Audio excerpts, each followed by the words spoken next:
Welcome back to another episode of Infidelity Tales Lab. We're truly thankful for your continued support. Quick question for our viewers. Which country or city are you watching from? We love knowing how far these stories reach. Now, let's dive into today's story. Chapter 1. Foundations of Sand. Dominic Nick Harmon wiped sweat from his brow as he inspected the final details of the luxury beachfront development.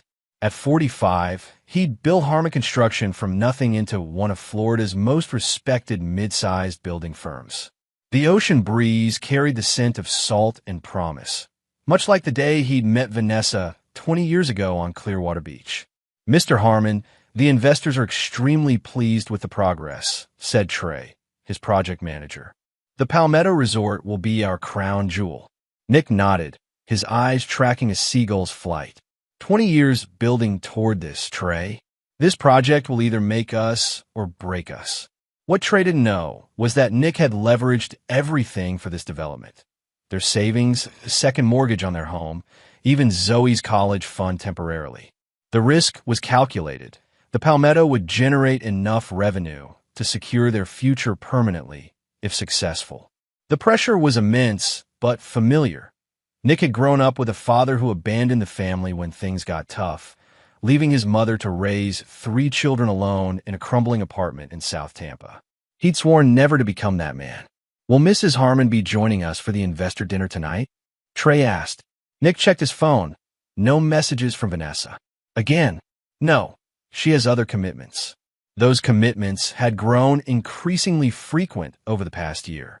Where once Vanessa had been his fiercest supporter, lately she'd become distant, critical, disinterested in his work or their marriage. He'd hoped their upcoming 20th anniversary might rekindle what they'd lost. Their 16-year-old daughter Zoe had grown equally cold, mimicking her mother's disdain. That evening, Nick drove home to their Mediterranean-style house in an affluent neighborhood. The house was silent when he entered. On the kitchen counter sat a wine glass with lipstick stains, Vanessa's signature crimson, beside a half-empty bottle of Cabernet. Nick climbed the stairs, loosening his tie. Light spilled from Zoe's bedroom. "Hey, kiddo," he said, knocking gently. Zoe glanced up from her phone, her expression flat. "Hey, where's your mom?" "Book club. They're discussing some thriller." Zoe returned to her screen, dismissing him. Nick nodded, though he knew the book club met on Tuesdays, not Thursdays. In their bedroom, Nick opened his closet safe and removed a thick envelope containing the voucher for the Turquoise Bay Resort in the Cayman Islands, an exclusive getaway known for its privacy and luxury. The voucher had cost him $15,000, money that should have gone toward the business, but he'd wanted to give Vanessa something special, reminding her of the carefree days when they'd first fallen in love. He'd planned to present it to her tomorrow night at dinner, 2 weeks before their actual anniversary, giving her time to prepare for their trip. The voucher included everything: private beachfront villa, personal chef, spa treatments, scuba diving. A dream escape he could scarcely afford but felt they desperately needed. Nick tucked the envelope into his jacket pocket and headed to his home office. The wall displayed photos chronicling their life together. Vanessa and him on their wedding day, her eyes bright with promise. 3-year-old Zoe on Nick's shoulders at Disney World. The 3 of them hiking in Colorado when Zoe was 12, before the smiles became forced. He opened his laptop to review the Palmetto Resort contracts, but found himself instead clicking through real estate listings in the Caymans. Perhaps someday, if the Palmetto succeeded, they could buy a vacation home there, rebuild what they'd lost. His phone buzzed with a text from Bryant Reynolds, his oldest friend and attorney. "Contracts look good. Financing secure if we close next week. Everything still on for tomorrow's meeting?" Nick replied affirmatively, though a knot tightened in his stomach. The meeting was crucial, the last hurdle before construction entered its final phase. Everything hinged on securing the remaining funding. At 11, headlights swept across the driveway. Nick heard the garage door, then Vanessa's footsteps. He continued working, pretending absorption in his paperwork. She appeared in the doorway, the scent of her perfume mingling with something else, cologne, not his. "Still working?" she asked, leaning against the doorframe. At 43, Vanessa remained striking. Honey blonde hair, athletic figure maintained by religious devotion to her Pilates studio, eyes that had once looked at him with desire, now carefully neutral. "Big day tomorrow," he replied, studying her. "How was book club?" "Enlightening," she said, a slight smile playing on her lips. "Diane made margaritas. I took an Uber." Diane, the supposed best friend who'd called Nick last month asking for Vanessa, surprised to learn she wasn't having dinner with him as claimed. "Smart," he said. "I've got a late meeting tomorrow, but I was hoping we could have dinner after. I have something for you." Vanessa's expression flickered with what might have been guilt. "I have clients until 6, then drinks with the girls." "Cancel the drinks. It's important." She sighed, irritation evident. "Fine. Galliano's at 7. Nick nodded, and she disappeared toward their bedroom. He remained in his office, listening to the shower run. His phone lit up with another text. "Bryant. Got some interesting information about Phoenix Holdings. Call me in the morning." Phoenix Holdings was the investment company funding much of the Palmetto project. Interesting, from Bryant, typically meant problematic. Nick rubbed his temples, anticipating the headache forming. Everything seemed to be unraveling simultaneously. His marriage, his daughter's affection, possibly now his business. But he'd weathered storms before. 20 years ago, he'd started with a single truck and a toolbox, taking any job to make ends meet while Vanessa worked double shifts as a nurse to support them. They'd built everything together. Or so he'd thought. Nick's phone buzzed again, this time with an email notification. The subject line, Turquoise Bay reservation confirmation. But he hadn't confirmed anything yet. The voucher remained in his pocket. He opened the email, confusion giving way to something colder as he read. The confirmation wasn't for him and Vanessa. The reservation had been modified to 2 different names, Vanessa Harmon and Leonardo Valenti. Leonardo Valenti.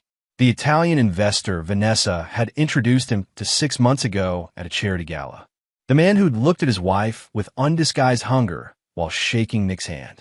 Nick stared at the email, the puzzle pieces finally locking into place. The late nights. The sudden interest in book clubs and girls' nights. The new lingerie he never saw her wear. The coldness. The criticism. And now, she'd somehow accessed the voucher he hadn't yet given her and transferred it to her lover's name. Nick closed his laptop, a calm settling over him that was more frightening than rage. Tomorrow, he would get answers. Tomorrow, everything would change. Chapter 2. The Gift Betrayed. The Palmetto Resort meeting collapsed spectacularly at 3:17 p.m. when Phoenix Holdings representative announced they were pulling their investment. No explanation, no negotiation, just a clinical severing of financial arteries that left the project hemorrhaging. "This isn't random," Bryant said as they regrouped in Nick's office afterward. "Someone deliberately torpedoed this deal. The question is who?" Nick barely heard him, his mind fixed on the dinner with Vanessa in 4 hours. Bryant's voice faded as Nick recalled meeting Leonardo Valenti, the easy charm, the European sophistication, the casual mention of his investment firm. His investment firm, Phoenix Holdings. "Nick, are you listening?" Bryant's concerned voice broke through. "Phoenix is Valenti's company," Nick said flatly. Bryant frowned. "The Italian guy? Vanessa's friend? Not just her friend, I suspect."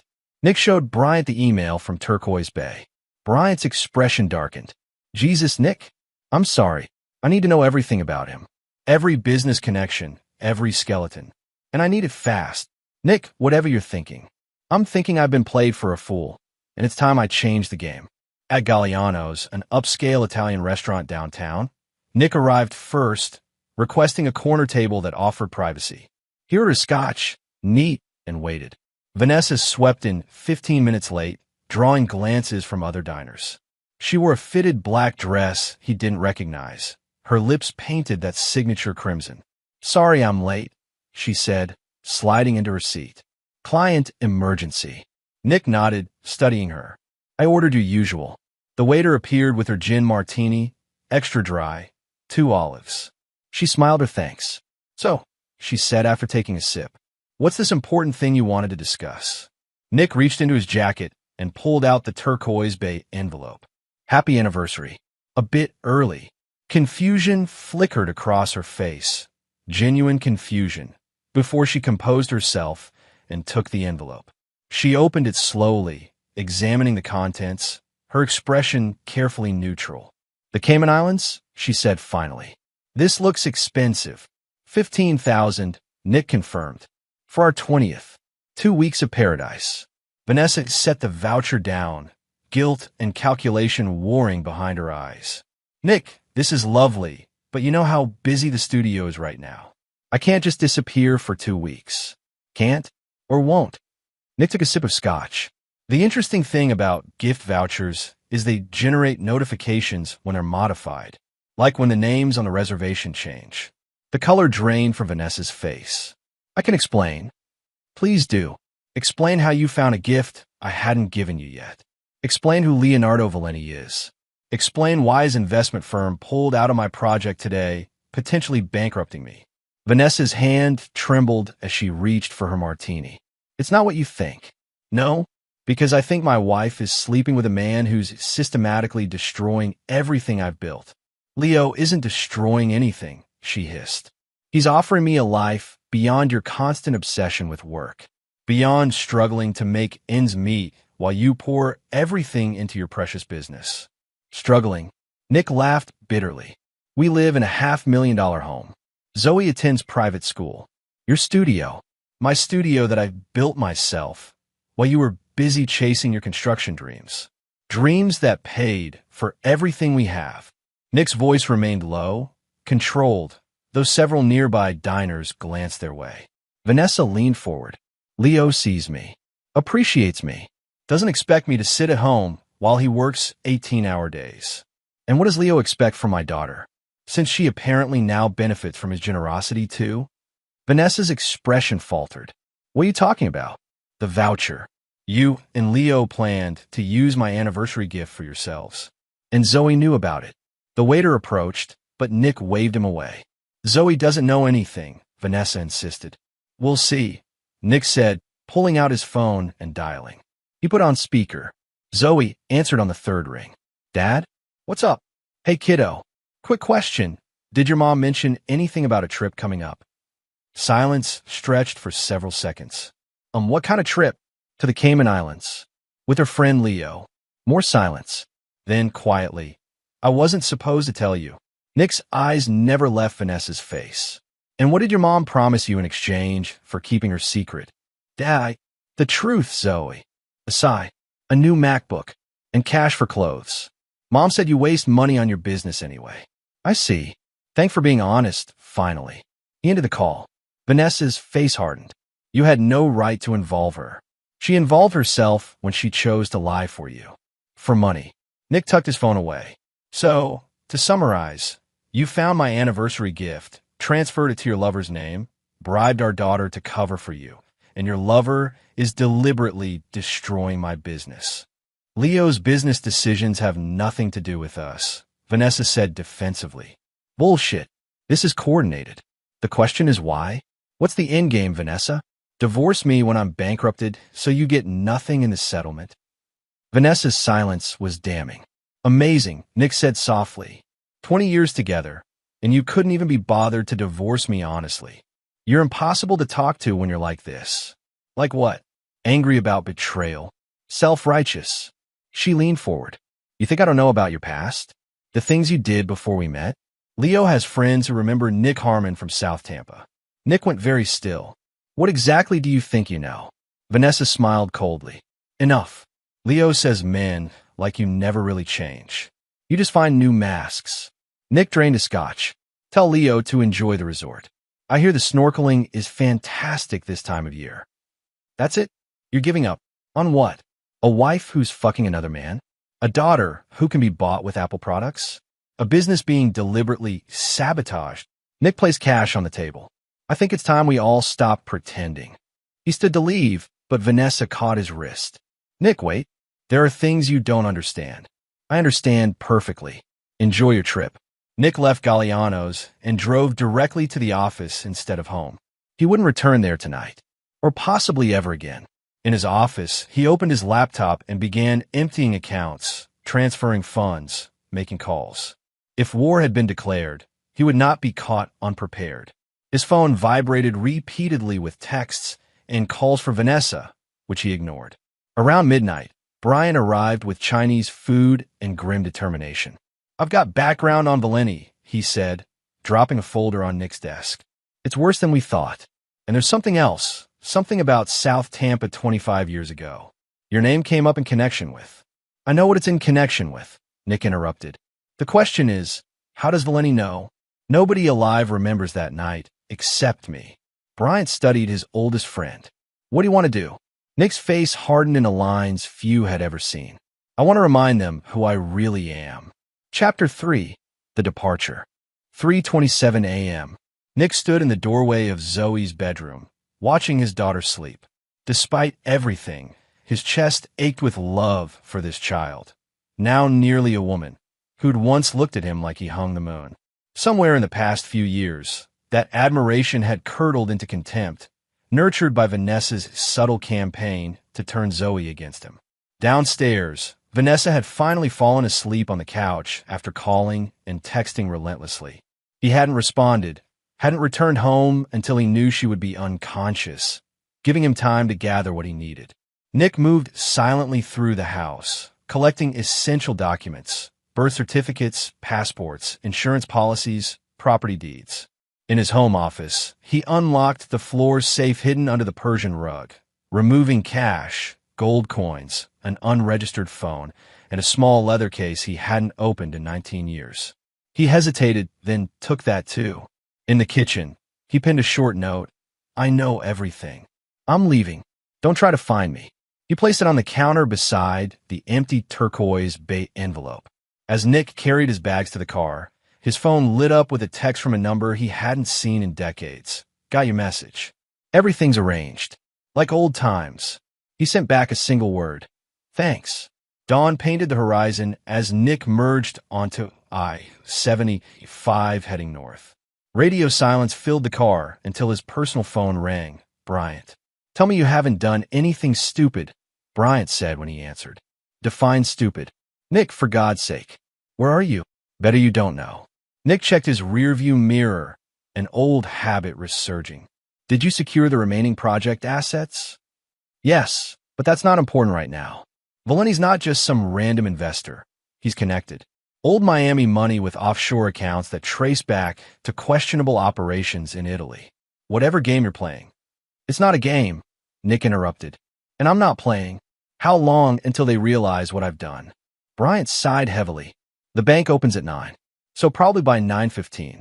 The temporary injunction will only hold for 48 hours, 72 at most. After that, they'll come after whatever's left. That's all I need. Did you handle the other matter?" "The storage unit is rented under the name we discussed. Keys in the usual place." "Nick, I'm begging you. Take care of yourself, Bryant. Stay clear of what's coming." Nick ended the call and tossed the phone out the window into a passing lake. Next, he disabled the GPS in his vehicle and swapped the license plate at a rest stop with one he'd brought from a salvage yard. 6 hours later, he pulled into a nondescript storage facility outside Atlanta. Using a key from beneath a false rock, he unlocked unit number 417. Inside waited a black sedan with tinted windows, clean papers, and a packed duffel. Nick transferred his belongings, abandoned his SUV, and continued north in the sedan. Meanwhile, back in Tampa, Vanessa awakened to an empty house and Nick's terse note. Her initial reaction was annoyance rather than concern. She called Leonardo. "He knows," she said without preamble. "And he's gone." Leo's accented voice remained calm. "Gone where?" "How should I know? He left a note saying not to look for him." "This changes nothing. The plan proceeds. Without his signature on the refinancing documents, the bank will foreclose on both the project and your home within 30 days. My offer to purchase the distressed assets will then be accepted. You'll file for divorce citing abandonment. And Zoe will understand when she sees the life we can provide." Leo's voice softened. "Did you secure the items from his office?"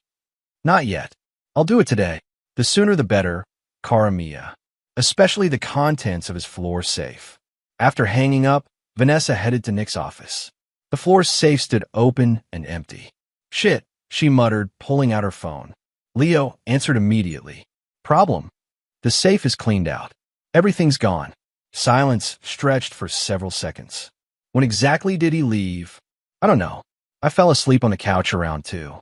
His note was here when I woke up. Check the garage. Is his filing cabinet still there? Vanessa hurried to the garage. The cabinet stood open, its contents scattered. Someone went through it in a hurry. Listen carefully. Leo's voice had lost its usual smoothness. Nick may have taken documents that could complicate our arrangement. Call his office. Tell them he's ill and you're handling urgent matters for him. We need to know exactly what he took.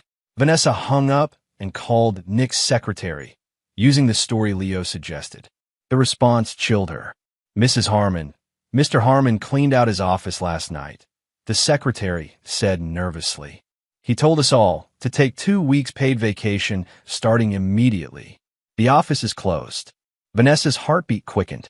Did he say where he was going? No, ma'am. But he seemed different. Not himself. After hanging up, Vanessa tried Bryant Reynolds repeatedly, getting voicemail each time. Zoe emerged from her bedroom around noon, rubbing sleep from her eyes. Where's Dad? Vanessa hesitated. He's gone for a while. Business trip.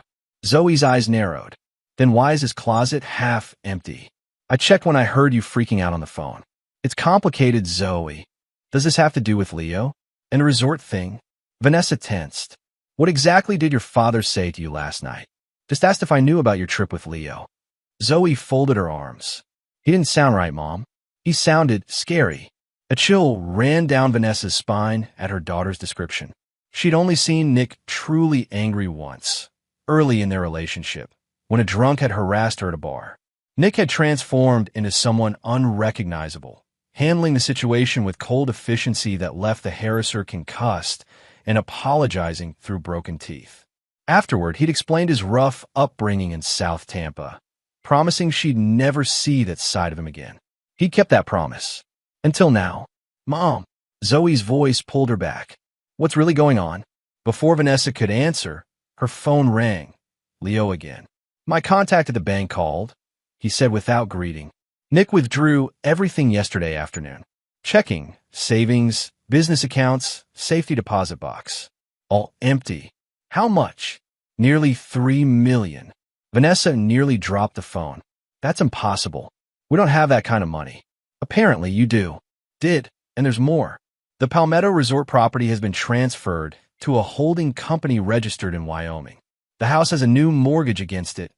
Maximum value. Funds disbursed yesterday. Vanessa sank into a chair, Zoe watching with increasing alarm. He planned this. He knew before dinner. This isn't some emotional reaction, Vanessa. This is calculated. My sources say he contacted Theodore Sullivan yesterday. The name meant nothing to her. Ooh, a ghost from Nick's past. Someone he knew before you met. Leo's voice lowered. Someone dangerous. For the first time, real fear replaced Vanessa's annoyance. Leo, what exactly did your friends tell you about Nick's past? That before he became Nicholas Harmon, respectable contractor, he ran with Theodore Sullivan's crew in South Tampa. They specialized in problem solving for people who couldn't go to the police. You're saying he was some kind of criminal? Vanessa laughed shakily. That's ridiculous. I've known Nick for 20 years. You've known who he wanted you to know, Leo countered. People like him don't change, Karamia. They just find better cover stories. After hanging up, Vanessa noticed Zoe's pale face. How much did you hear? Enough, Zoe said. Is it true? About Dad? Of course not, Vanessa said automatically, but uncertainty gnawed at her. Nick had always been vague about his life before they met, attributing his reticence to a painful childhood. She'd accepted that, never pushing. Now she wondered what else she'd accepted without question. That afternoon, they drove to Nick's office, finding it locked and dark. Next, they visited Bryant Reynolds' office, only to learn he'd taken emergency leave. No one knew when he'd return. By evening, Vanessa's fear had crystallized into something sharper. She unlocked Nick's desk drawer with a spare key he didn't know she had, searching for anything that might indicate where he'd gone.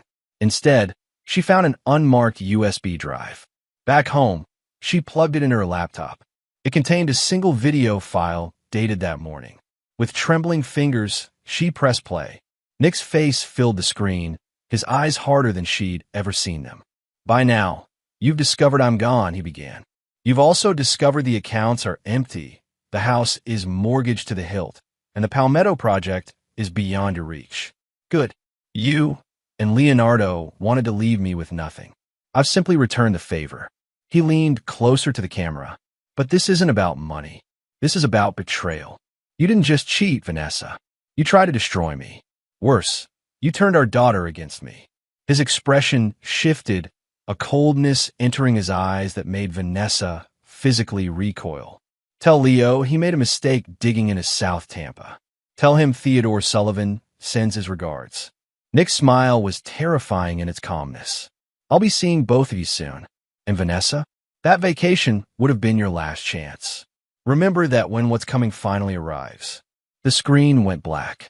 Vanessa stared at the darkened laptop, a memory surfacing from years ago. Nick explaining the scar on his left shoulder. Construction accident, he'd said. She believed him because he was Nick, solid and dependable Nick. Now she wondered if it had been something else entirely. Her phone rang, Leo again. "Sullivan's been spotted in Miami," he said without preamble. "And 3 of my associates have gone dark. This is escalating too quickly. Pack essentials for you and Zoe. We're leaving tonight." "Leaving? To go where?" "Somewhere safe." Nick's made his move. Now we make ours. After hanging up, Vanessa turned to find Zoe standing in the doorway, face pale, clutching her phone. "Dad texted me," she whispered. Vanessa's blood ran cold. "What did he say?" Zoe held out her phone, displaying a single line. "When the time comes, remember who is honest with you." 5 days later, Vanessa and Zoe huddled in Leo's Miami penthouse, effectively prisoners as the situation deteriorated. 3 of Leo's business associates had been found with broken kneecaps in a shipping container. Bryant Reynolds had vanished completely. The FBI had opened investigations into Phoenix Holdings, and someone had systematically dismantled Leo's extensive security system, leaving behind a single playing card, the King of Spades, with "Sullivan sends regards" written across it. Leo's calm sophistication had crumbled, replaced by paranoid fear. He doubled his security detail, installed new systems, moved between properties. Nothing helped. Each day brought a new disaster. Accounts frozen, properties seized, associates arrested or vanishing. It was as if an invisible hand were systematically erasing Leonardo Valenti's existence. On the 6th night, Vanessa awoke to find Leonardo standing by the bedroom window, gun in hand, watching the street below. "We need to go back," she said quietly. Leo didn't turn. "Go back where?" "To Tampa. To the house. This has gone far enough." "It's too late for that," Leo whispered, his accent thickening with stress. "He won't stop now. He's still my husband, the father of my child. If I talk to him..." Leo spun, his expression frantic. "The man hunting us isn't your husband. He's who Nick was before he met you. And that man won't stop until we're destroyed." A soft click echoed through the apartment, the sound of the front door unlocking. Leo raised his gun toward the bedroom door. "Call security," he hissed. Vanessa reached for her phone, but before she could dial, power to the penthouse cut out, plunging them into darkness. In the sudden silence, they heard footsteps approaching the bedroom. Too late. A familiar voice called softly from the darkness. Far, far too late. Chapter 4. The Shadow Resurfaces. Theodore Sullivan hadn't changed much in 2 decades. At 65, his silver hair remained thick, his posture military straight, his blue eyes clear and penetrating. The dock behind his Louisiana Bayou house stretched into murky water where alligators patrolled silently. Nick sat across from his former mentor, drinking bourbon as sunset painted the sky crimson. "Never thought I'd see you again," Sullivan said, voice gravelly from years of cigarettes. "Figured you'd die Nicholas Harmon, respectable businessman, never looking back." Nick stared at his drink. "That was the plan. Until my wife and her lover decided to take everything." Sullivan chuckled. "Women, always your weakness, Dominic." The name, his real name, felt strange after so long. Dominic Reeves had supposedly died 20 years ago in a boating accident. His body never recovered. Nicholas Harmon had appeared in Tampa shortly after, with clean papers and a construction business. Not women, Nick corrected. Vanessa was different. Clearly not different enough. Sullivan refilled their glasses. So what's your play? You didn't come all this way for relationship advice. I need resources. Contacts. The kind I left behind. Sullivan studied him. You're rusty, son. And what you're asking, it doesn't wash off afterward. You can't go back to being Nicholas Harmon when it's done. Nicholas Harmon died the moment Vanessa betrayed him. Sullivan nodded slowly. The Italian. Valenti. He's connected. I know. Not just legitimate business. Old family ties back in Naples. The kind that disappear people. I'm counting on it, Nick said. I want him to call in those connections. I want him scared enough to show his true nature to Vanessa. Sullivan's eyes narrowed. You still care about her? I care about my daughter, Nick corrected. Zoe's watching her mother choose this man over me. I want her to see exactly who her mother chose. And after the girl sees? What then? Nick's expression hardened. Then Dominic Reeves finishes what Nicholas Harmon started. For 3 days, Nick and Sullivan planned meticulously. 2 of Sullivan's former crew joined them. Mason Porter, an electronics expert, and Darnell Washington, whose specialties included breaking and entering without a trace. On the 4th day, they moved to an unmarked warehouse outside Miami that Sullivan owned through shell companies. There, they established a command center with surveillance feeds covering Valenti's properties. He owns 6 residences in Florida alone, Mason said, tapping a computer screen, plus the penthouse where they're currently holed up. Nick studied the building schematics. Security? Top-notch, Darnell replied. But systems have weaknesses. People especially. Start with his business associates, Nick instructed. I want them neutralized first. Cut off his support network. Sullivan watched from the corner, expression unreadable. You remember how this works? Nick opened the leather case he'd retrieved from his home safe, removing specialized tools he hadn't touched in 20 years. His fingers moved with muscle memory, assembling a complex electronic device. Some things you don't forget, he said quietly. Over the next 48 hours, they executed the first phase flawlessly. 3 of Valenti's key business associates were located, subdued, and left damaged, physically and reputationally, in a shipping container with evidence of their criminal activities sent anonymously to the FBI. Phase 2 involved dismantling Valenti's business empire. Using knowledge gained from the Palmetto Resort dealings and Bryant's research, they identified vulnerabilities in Phoenix holding structure. Nick leveraged contacts at the SEC and FBI, anonymously providing evidence of money laundering, tax evasion, and connections to organized crime. The beauty, Sullivan remarked as they watched news reports of Phoenix Holdings assets being frozen, is that everything we're feeding them is true. Valenti actually did these things. Nick nodded grimly. That's why I chose him as the target. Clean businessmen don't panic this way. By day 5, they'd breached Valenti's security systems, leaving the King of Spades calling card as psychological warfare. He's unraveling, Mason reported, monitoring surveillance. Moved them twice yesterday. Back at the penthouse now. He's armed. Nick checked his watch. Time for phase 3. Sullivan frowned. You sure about this part? It's high risk. It's necessary. Zoe needs to see. That night, they cut power to Valenti's penthouse. Nick entered alone, using skills long dormant but not forgotten. He moved through the darkness like a ghost, hearing Vanessa and Valenti's panicked whispers from the master bedroom. Standing outside the door, he called softly, too late. Far, far too late. Inside, he heard Valenti cock his gun. Leo, don't, Vanessa whispered urgently. Nick pushed the door open slowly.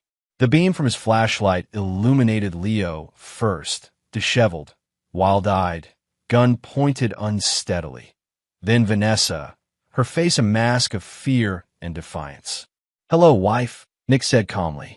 Nick, she managed. This has gone far enough. Whatever you think. Where's Zoe? He interrupted. Guest room, Vanessa answered. Asleep. Lying again, Nick said. She's hiding in the closet, terrified because your boyfriend is waving a gun around like a madman. Leo's hand trembled. You've destroyed everything. Not quite everything, Nick corrected.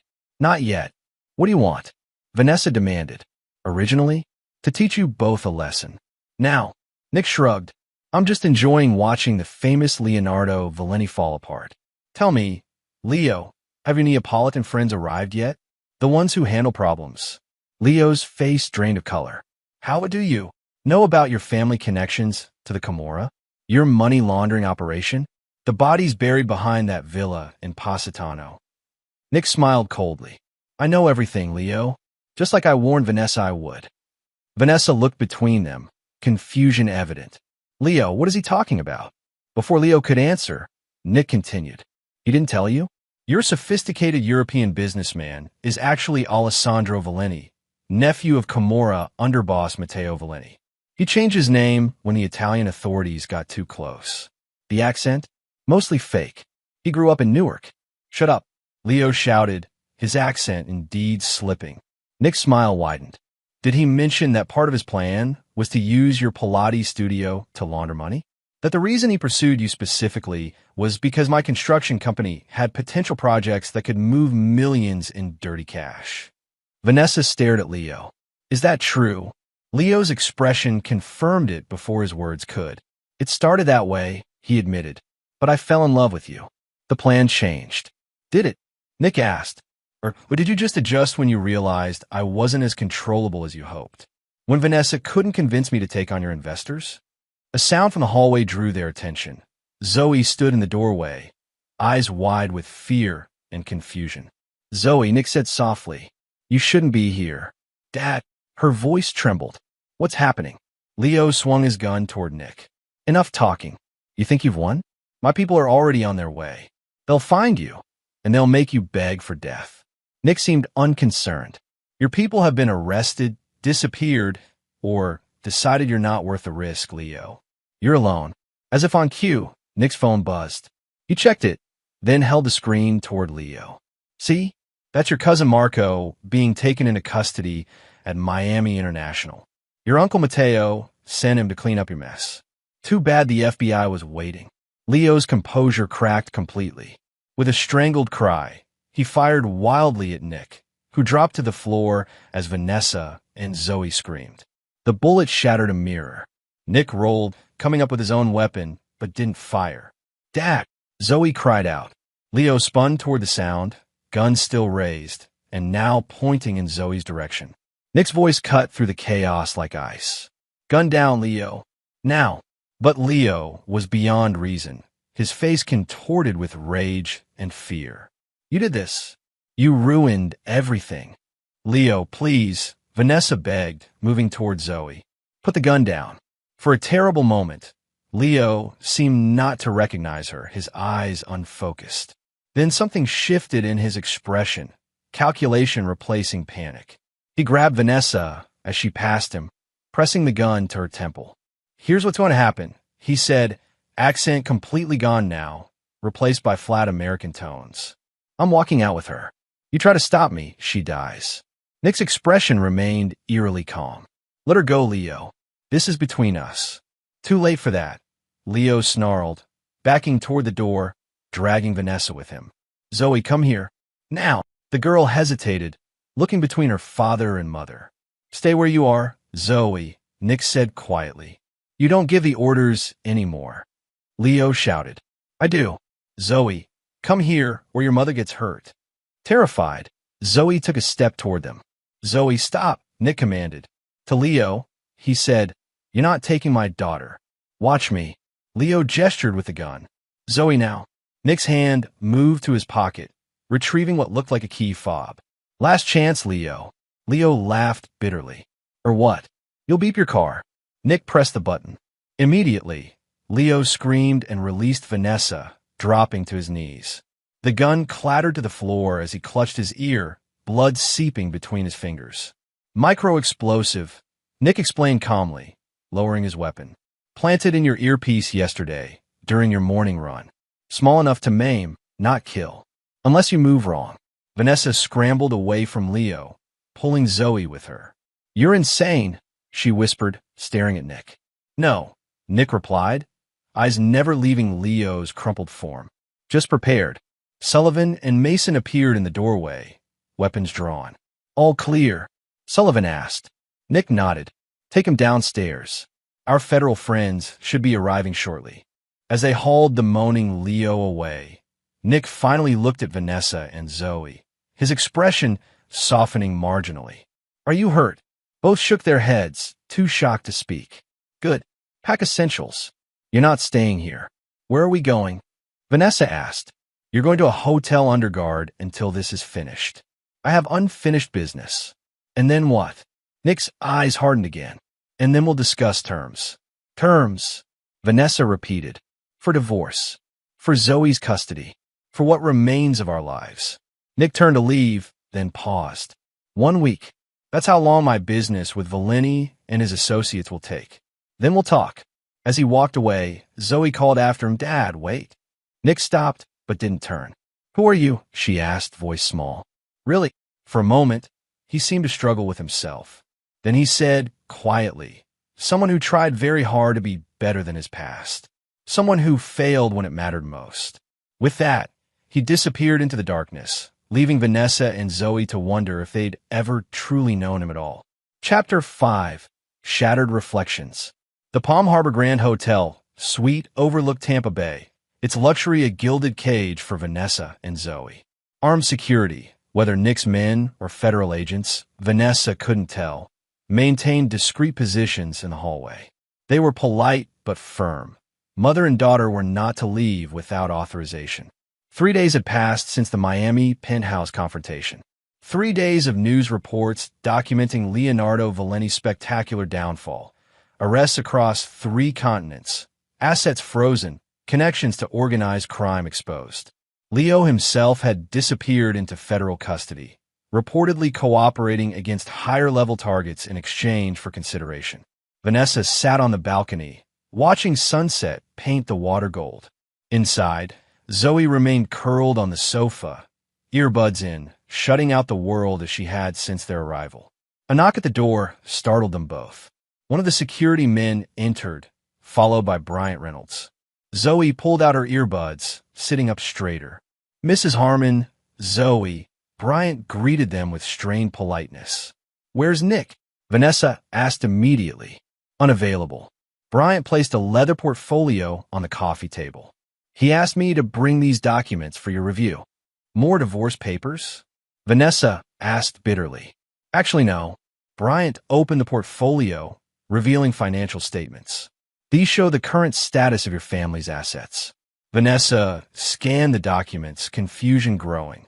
This says Harmon Construction is intact and profitable. It is. The Palmetto Resort project continues on schedule, now with legitimate investors. But Leo said Nick withdrew everything, millions, before he disappeared. Bryant's expression remained neutral. Nick moved assets to secure them, yes, but he didn't spend or hide them. Every penny is accounted for. What about our house? The mortgage? Paid off entirely last week. Bryant handed her another document. The property is now solely in your name. Vanessa stared at him, uncomprehending. Why would he do that? Because despite everything, he still cares what happens to you. Bryant's professional demeanor cracked slightly, though God knows why. Zoe joined them, examining the papers. So we're not broke? Everything's okay. Financially, yes, Bryant confirmed. Your college fund remains intact, Zoe. In fact, it's been increased. Vanessa set the papers down. When can we go home? Tomorrow, if you wish. The security situation has been resolved. Something in his tone made Vanessa look up sharply. What does that mean? Bryant hesitated. The individuals who posed a threat have been neutralized. Some by law enforcement, others by different means. By Nick, you mean? Vanessa said flatly. Bryant didn't confirm or deny. Instead, he produced a USB drive. Nick asked me to give you this. He said it explains things he never could in person. After Bryant left, Vanessa stared at the drive, uncertain whether to view its contents. Play it, Zoe said quietly. We need to know. Vanessa nodded, plugging the drive into the suite's laptop. A video file opened, Nick sitting in what appeared to be a hotel room, looking exhausted but composed. Vanessa, Zoe, he began. By now, Brian has explained your financial situation. Everything that was ours remains yours. The house, the business, the accounts, it's all secure. He rubbed his face, suddenly looking older. What Bryant can't explain is who I was before we met. Who I became again when I felt threatened. Nick took a deep breath. I was born Dominic Reeves in South Tampa. My father left when I was 8. By 16, I was running with Theodore Sullivan's crew. Not exactly criminals, not exactly legal. We specialized in solving problems for people who couldn't go to the police. His eyes met the camera directly. I was good at it. Too good. By 23, I had money, respect, and a reputation that kept me looking over my shoulder. Then a job went wrong. People died who shouldn't have. I decided to disappear. Nick leaned forward. Theodore helped me fake my death. Dominic Reeves drowned in Tampa Bay. Nicholas Harmon appeared with clean papers and a small construction business.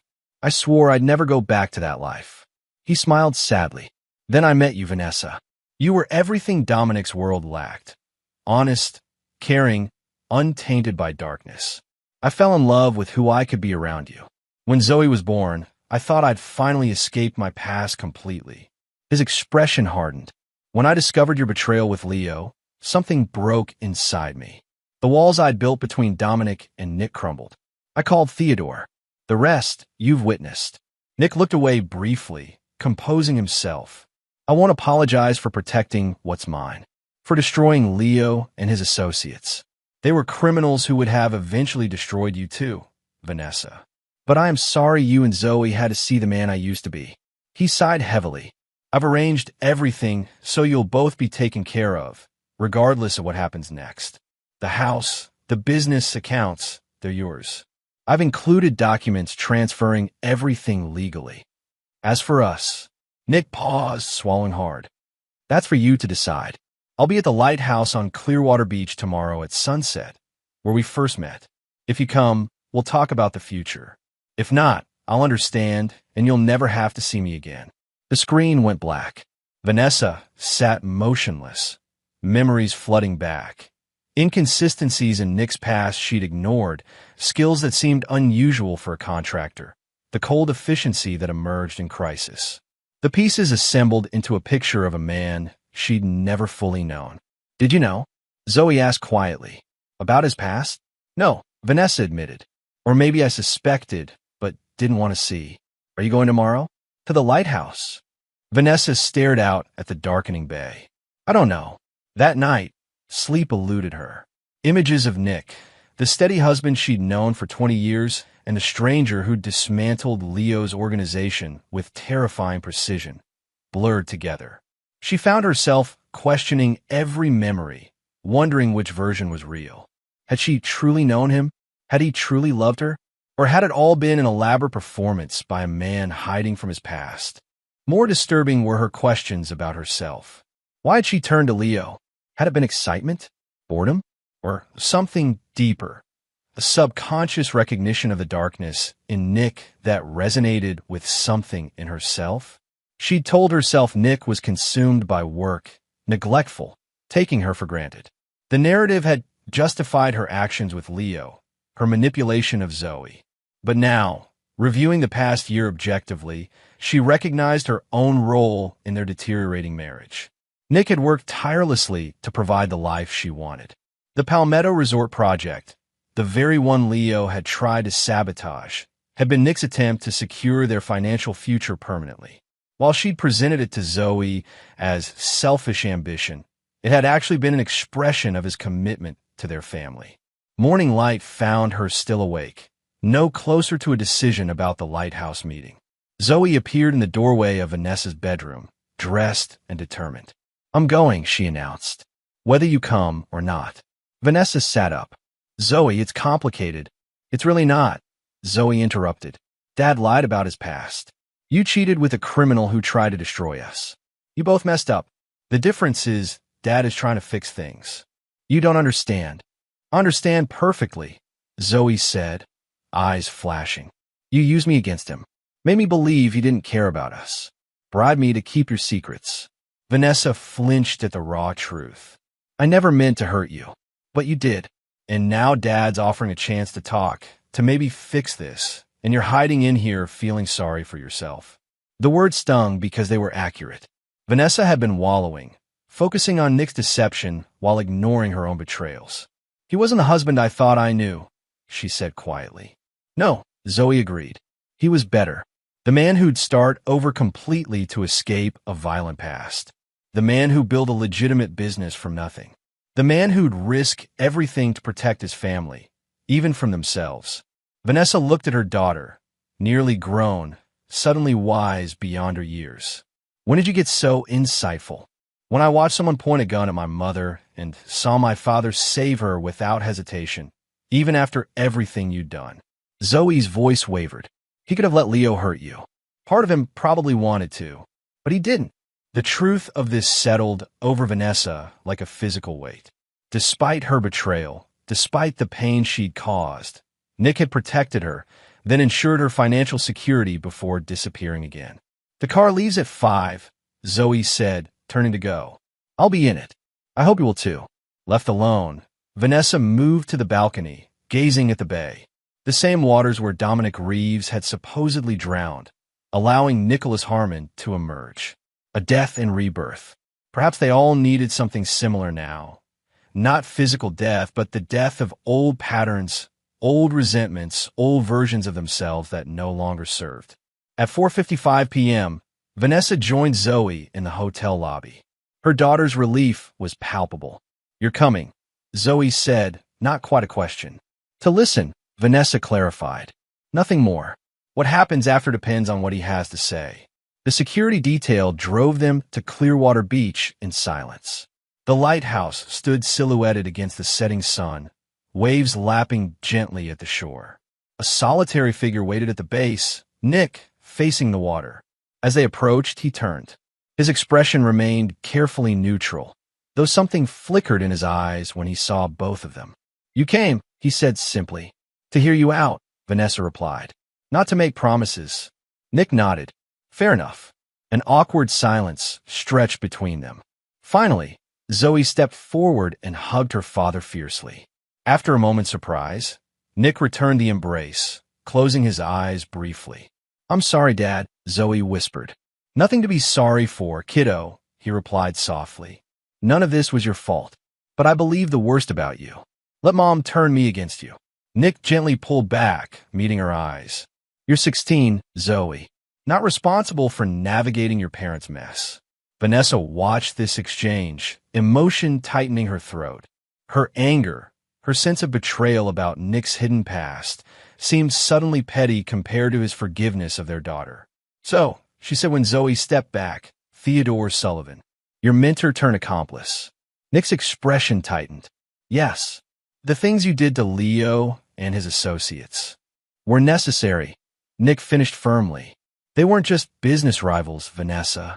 They were dangerous criminals who would have eventually turned on you too, once they'd gotten what they wanted. And what about you? She challenged. Aren't you also dangerous? Yes, he answered without hesitation.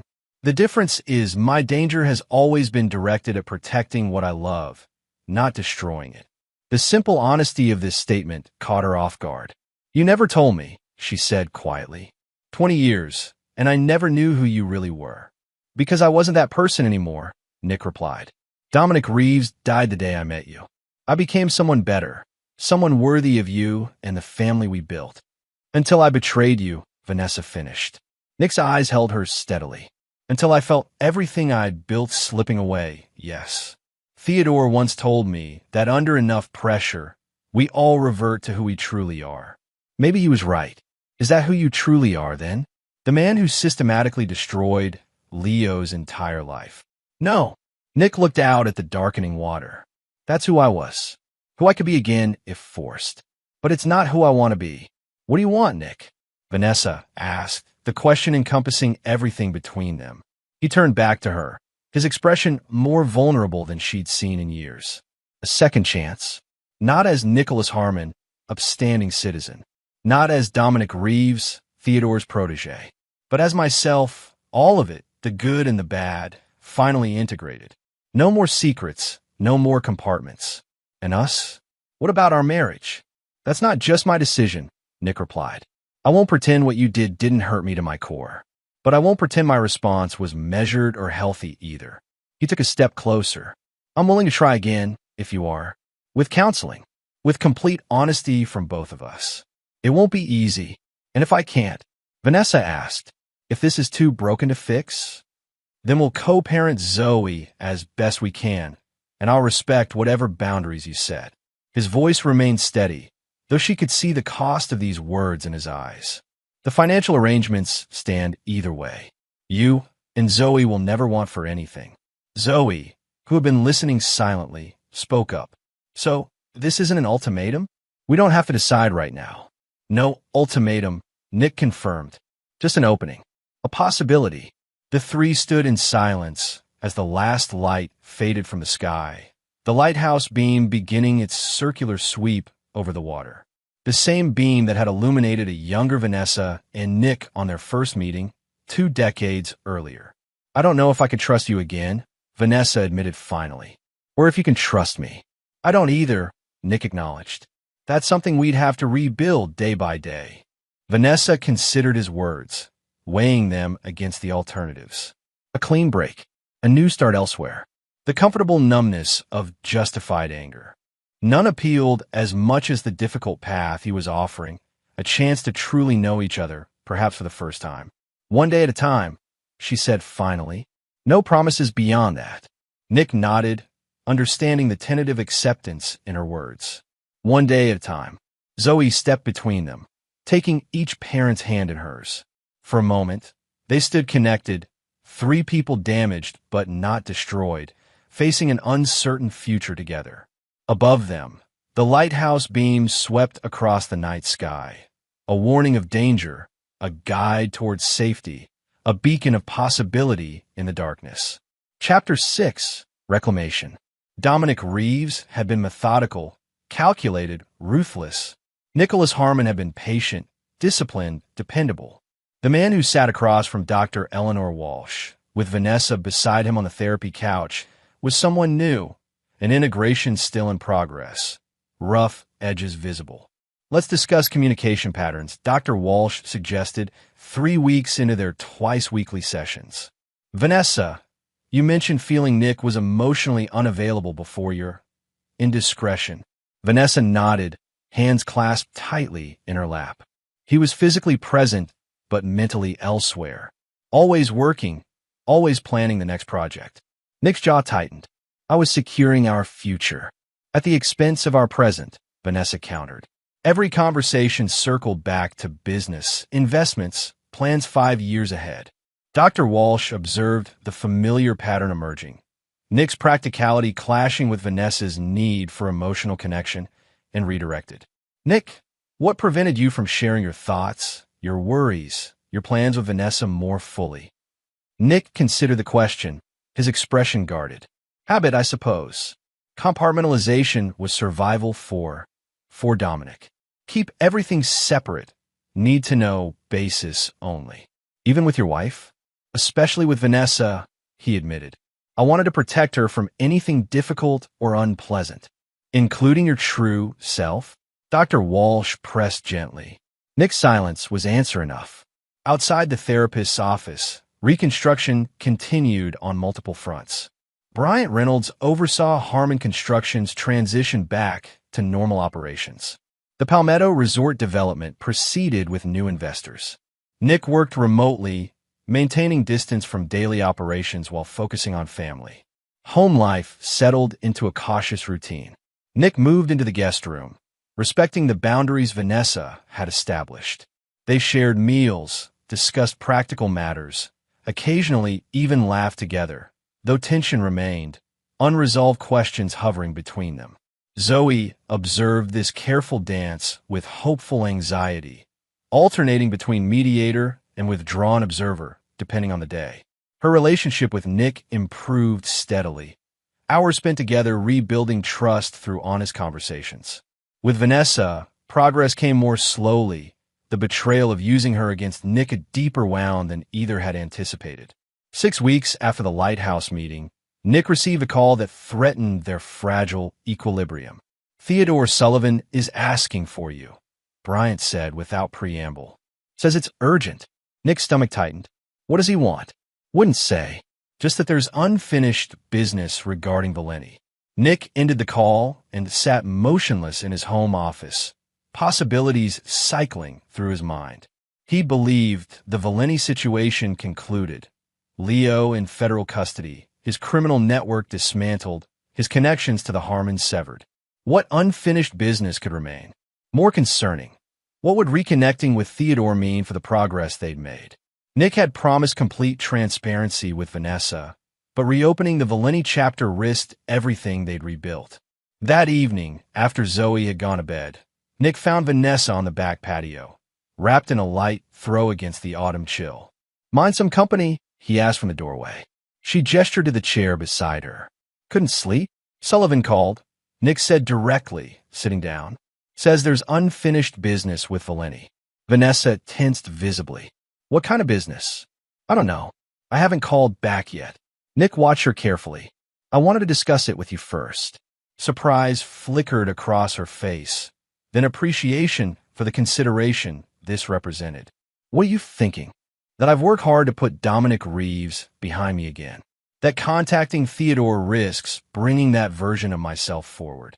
Nick's expression remained neutral, though the conflict showed in his eyes. "But also that ignoring potential threats has never ended well for me." Vanessa considered this. "What does your instinct tell you?" "That Theodore wouldn't reach out unless it mattered. He respects the boundaries I've set." "Then maybe you should hear what he has to say," Vanessa suggested quietly. "Not to act, necessarily. Just to know."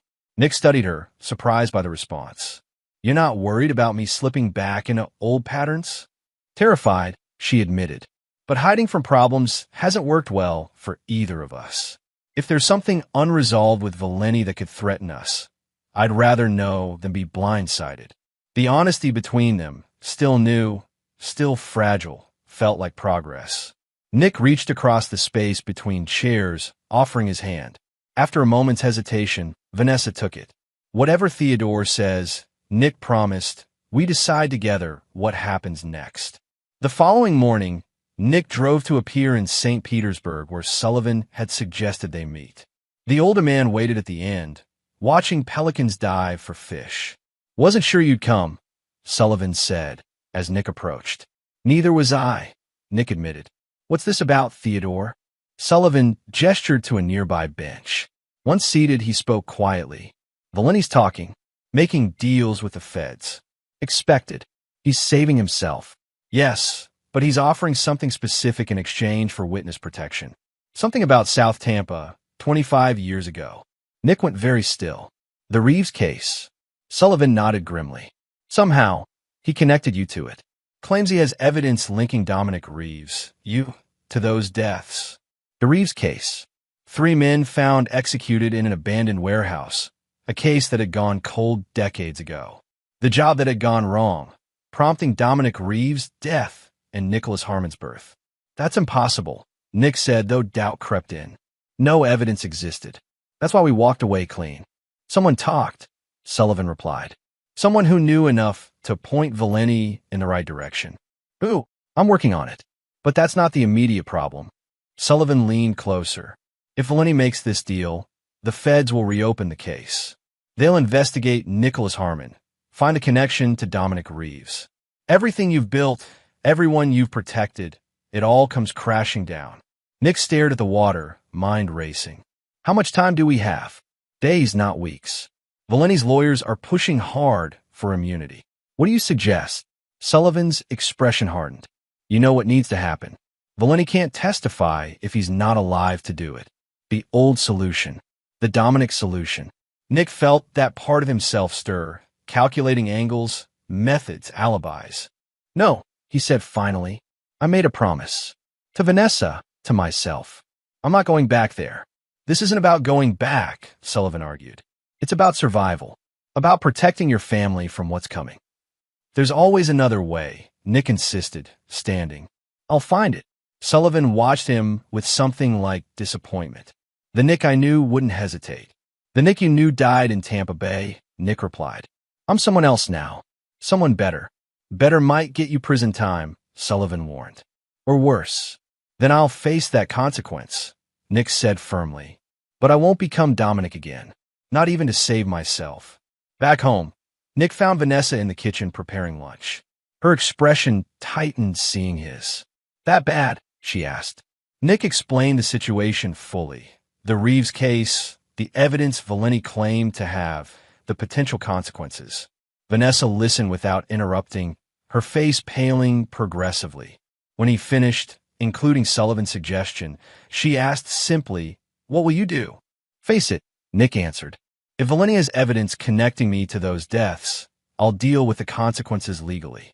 No more running. No more Dominic solutions. Even if it means prison." Even then, Vanessa set down the knife she'd been using to chop vegetables, hands trembling slightly. "You'd sacrifice everything? The business? Your freedom? Us? I've spent 20 years running from who I was," Nick said quietly. "It hasn't worked. The only way forward is through facing whatever comes honestly. And us." Vanessa pressed. "Where does that leave our family?" "That depends on you," Nick replied.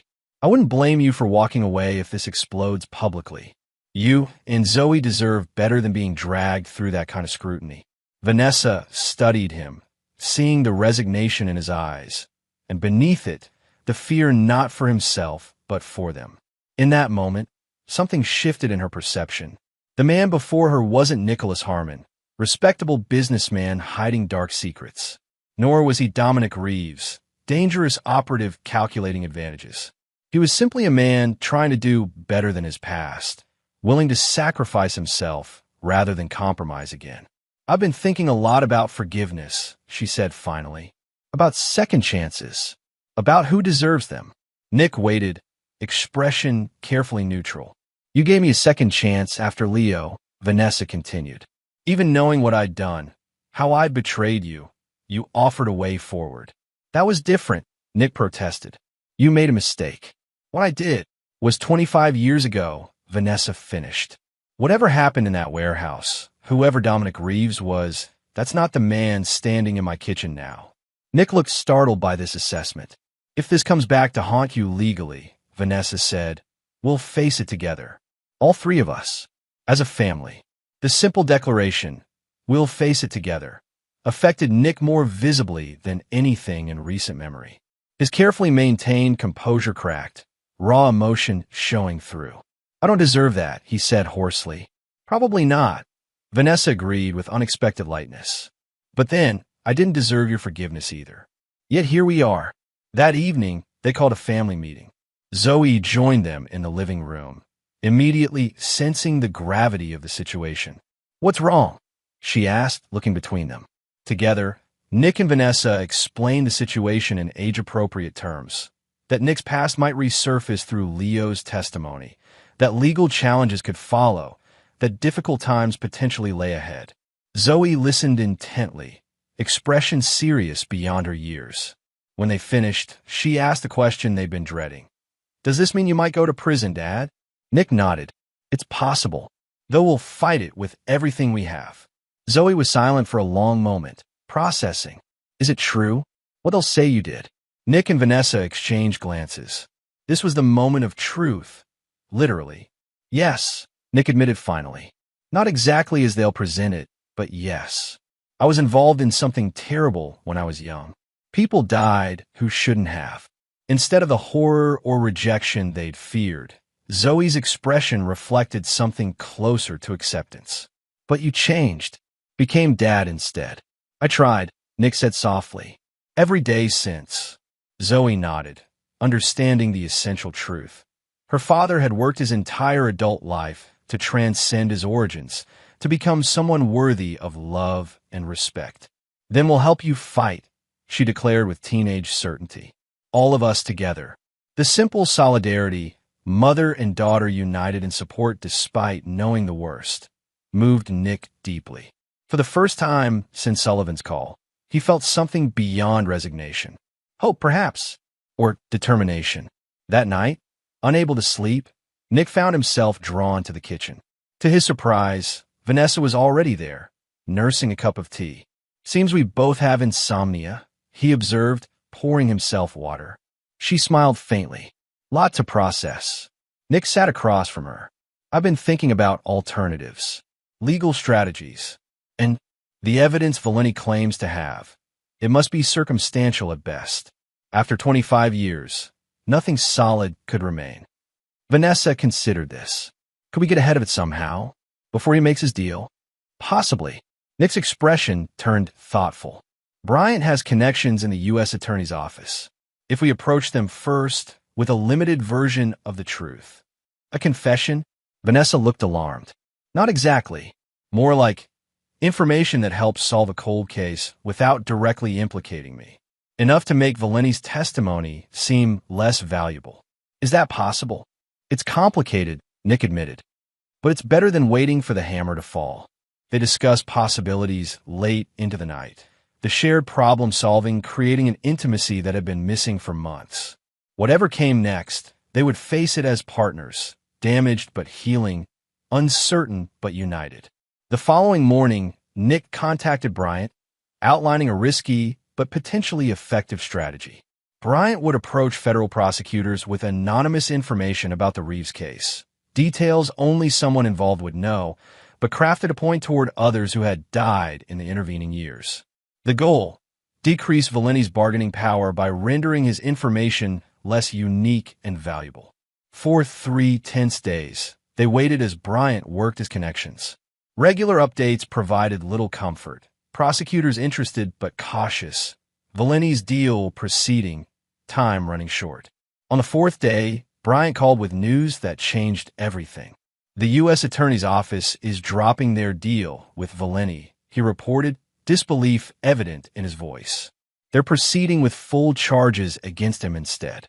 Nick exchanged stunned glances with Vanessa, who sat beside him in the home office. Why? What happened? Someone sent them evidence that Valeni was directly involved in 3 homicides in Italy 5 years ago. Apparently, he wasn't just connected to the Camorra. He was an active enforcer before coming to the States.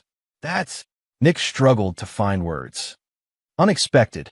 There's more, Bryant continued. The evidence came from Theodore Sullivan. He claimed he found it while investigating Valeni on your behalf during your conflict. After ending the call, Nick sat in stunned silence. Vanessa watched him, understanding dawning. Theodore protected you, she said quietly.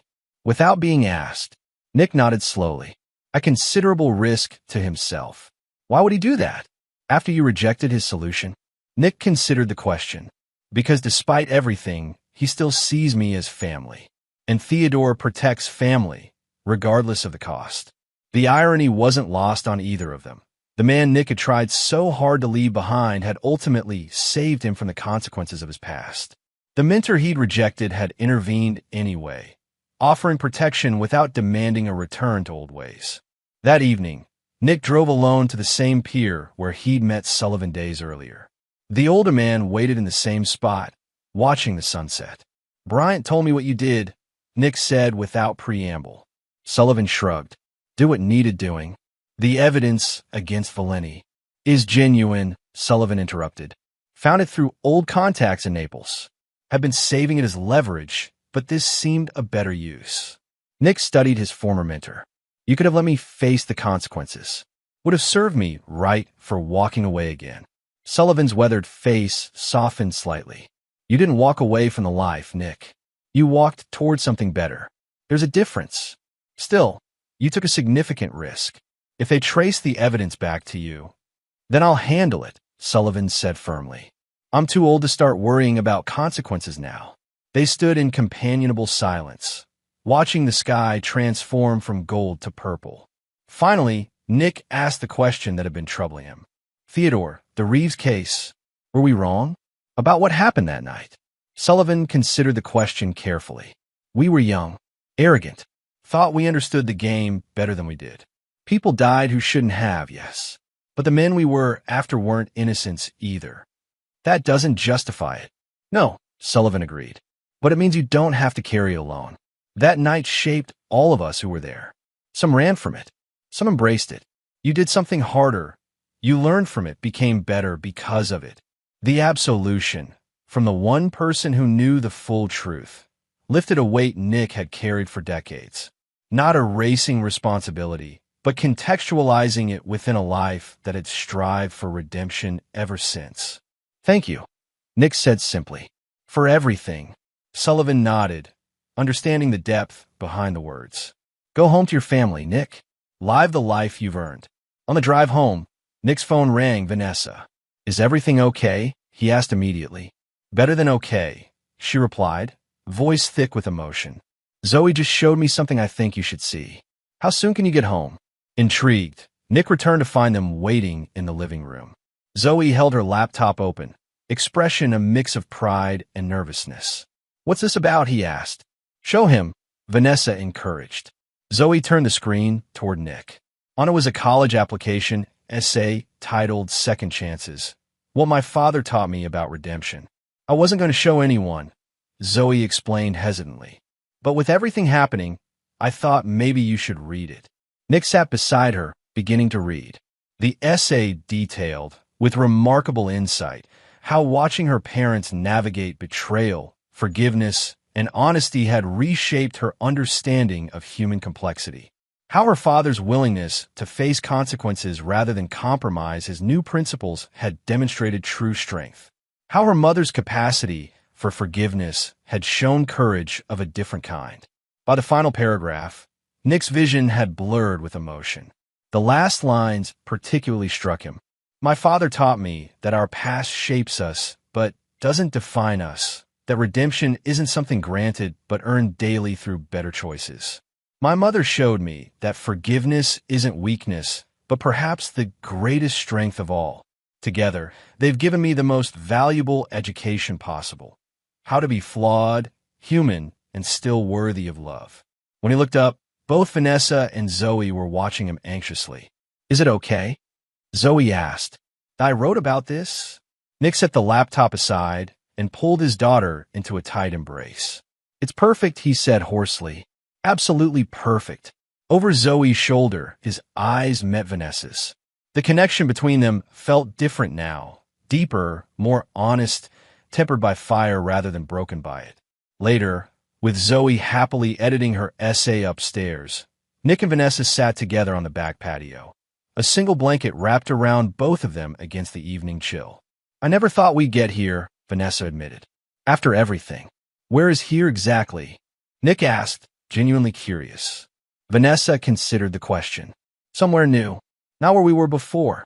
That's gone. But somewhere with more truth in it. More acceptance." Nick nodded, understanding. They weren't the same people who had married 20 years earlier. Both had been irreversibly changed by recent events. Yet somehow, these new versions of themselves were finding common ground, building something potentially stronger than what had existed before. "The lighthouse," Nick said suddenly, remembering their meeting weeks ago. "You said one day at a time then. Where are we now?" Vanessa turned to face him fully. "I think we're at I still choose you. Despite everything. Because of everything. I choose this version of us.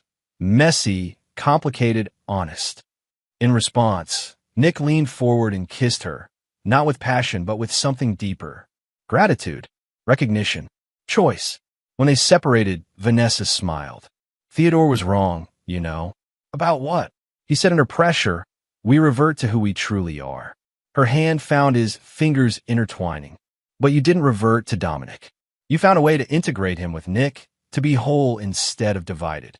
The insight startled him with its accuracy. For the first time in decades, he felt complete. Not perfect, not redeemed entirely, but authentic in a way that had previously seemed impossible.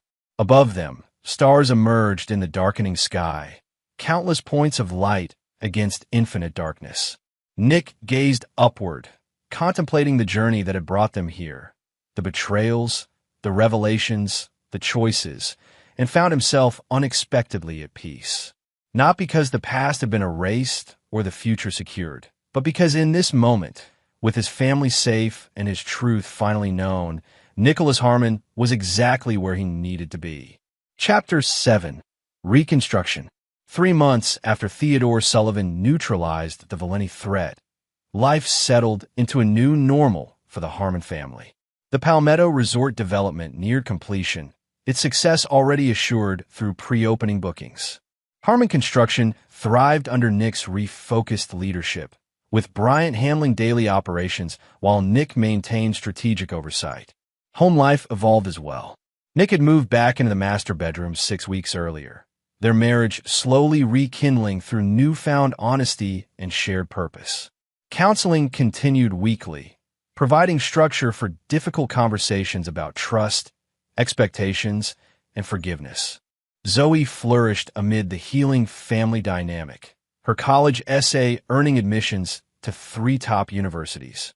She'd chosen Northwestern, pleased by its distance from Florida, not to escape, she explained, but to develop independently while knowing home remained solid. December arrived with unseasonable warmth, Tampa's winter more theoretical than actual. The Palmetto Resort's grand opening was scheduled for the following week, culminating years of work and representing Nick's crowning professional achievement. On Sunday evening, the family gathered in the kitchen, preparing dinner together, a new tradition established during their reconciliation. Nick chopped vegetables while Vanessa marinated chicken and Zoe assembled a salad, comfortable conversation flowing between them. The marketing team sent the final promotional video. Nick mentioned sliding chopped peppers into a bowl. They've used that footage of the sunset over the ocean. It's stunning. I still can't believe we're almost there, Vanessa replied, her tone reflecting genuine pride in his accomplishment, a marked change from her previous dismissiveness toward his work. After everything that happened, to see it actually completed. Speaking of completion, Zoe interjected, Mom showed me the anniversary plans. Very smooth, Dad. Nick shot Vanessa a questioning look. That was supposed to be a surprise. Vanessa grimaced apologetically. I needed a second opinion on packing. Tropical island. Lots of activities. It's complicated.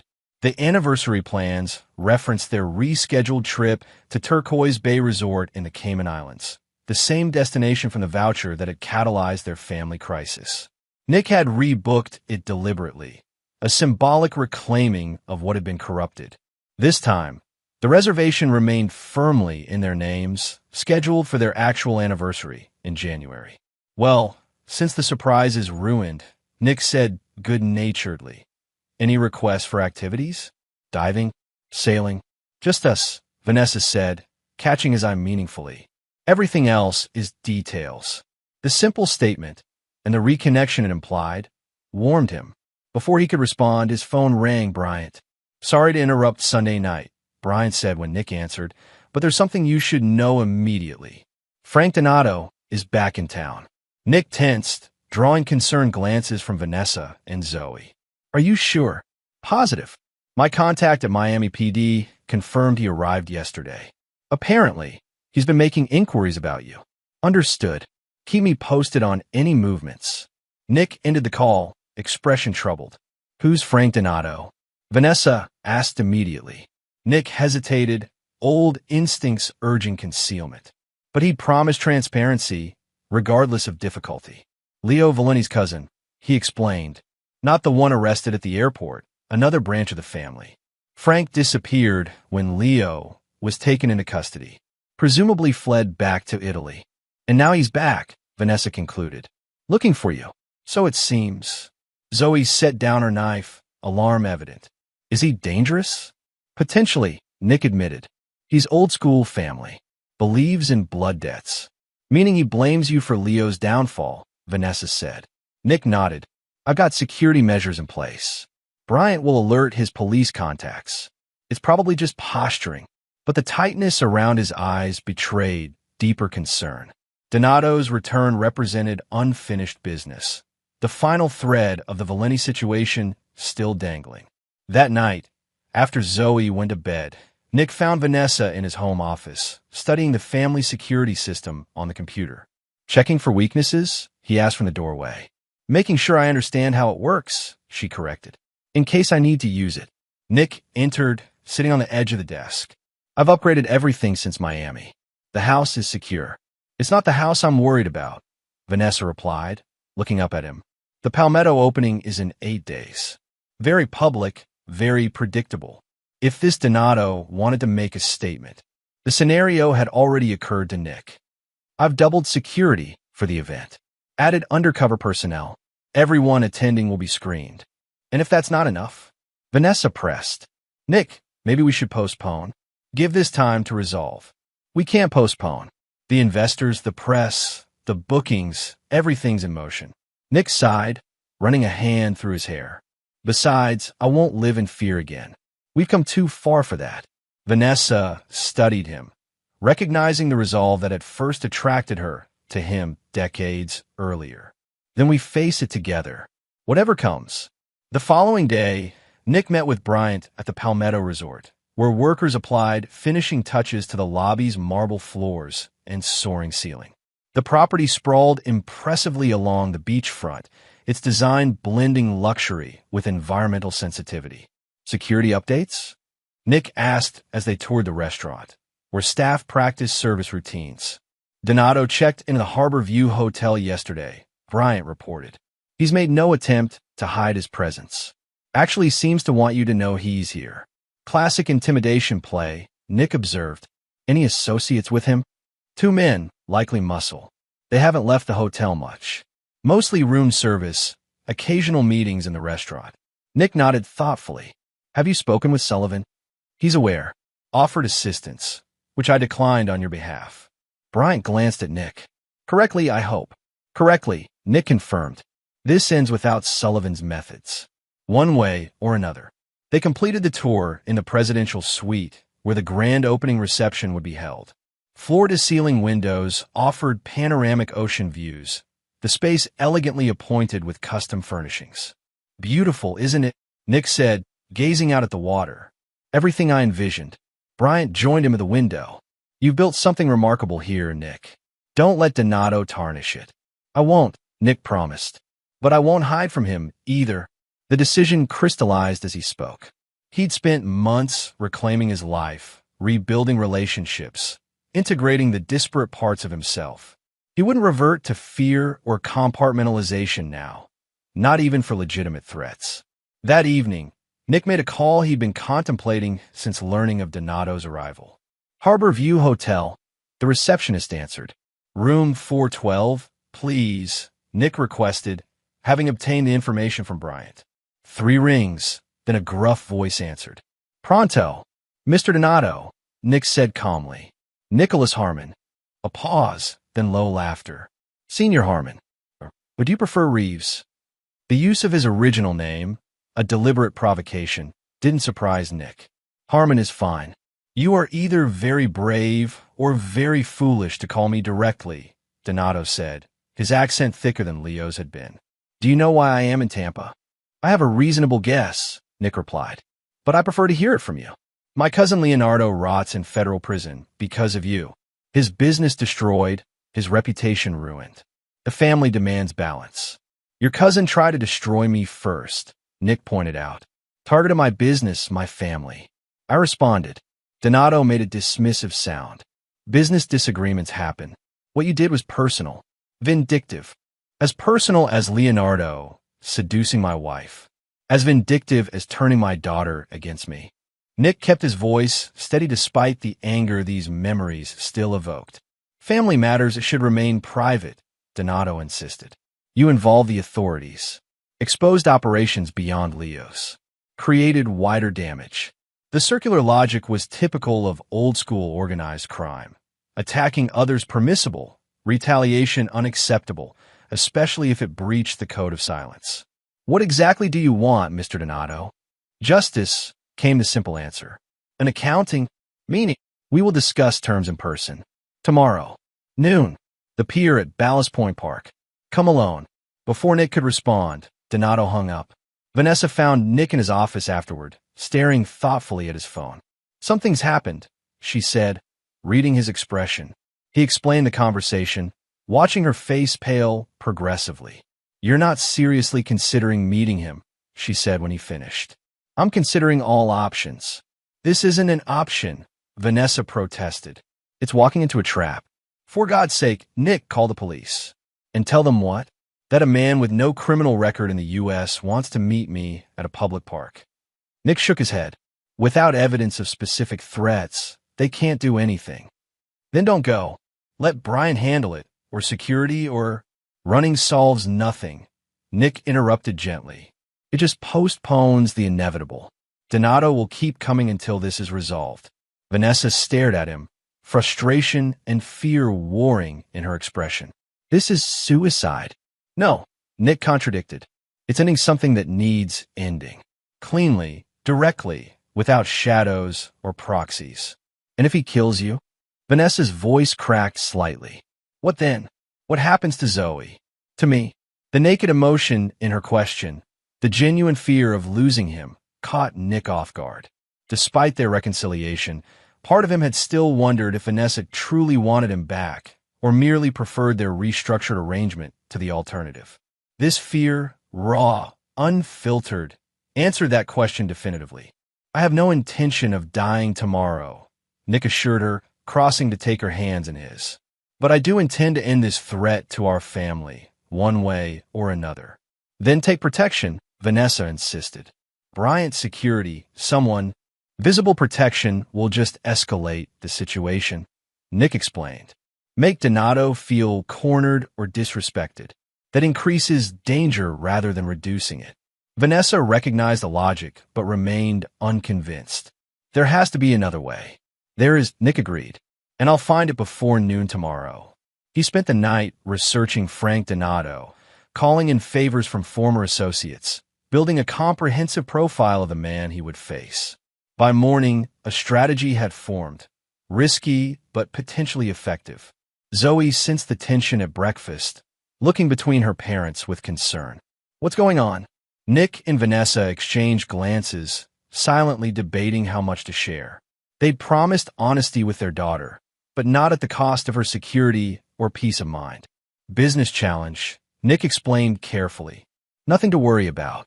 Zoe's expression made clear she didn't believe him. Dad, we agreed, no more secrets. The reminder, using his own words against him, nearly made Nick smile despite the circumstances. You're right. There's a situation with someone connected to Leo Valenti. I'm handling it today. Is it dangerous? Zoe asked directly. It could be, Nick admitted, but I'm taking precautions. Zoe absorbed this, fear evident but controlled. Promise you'll be careful? I promise. Nick squeezed her shoulder reassuringly. Now go finish getting ready for school. Everything will be fine.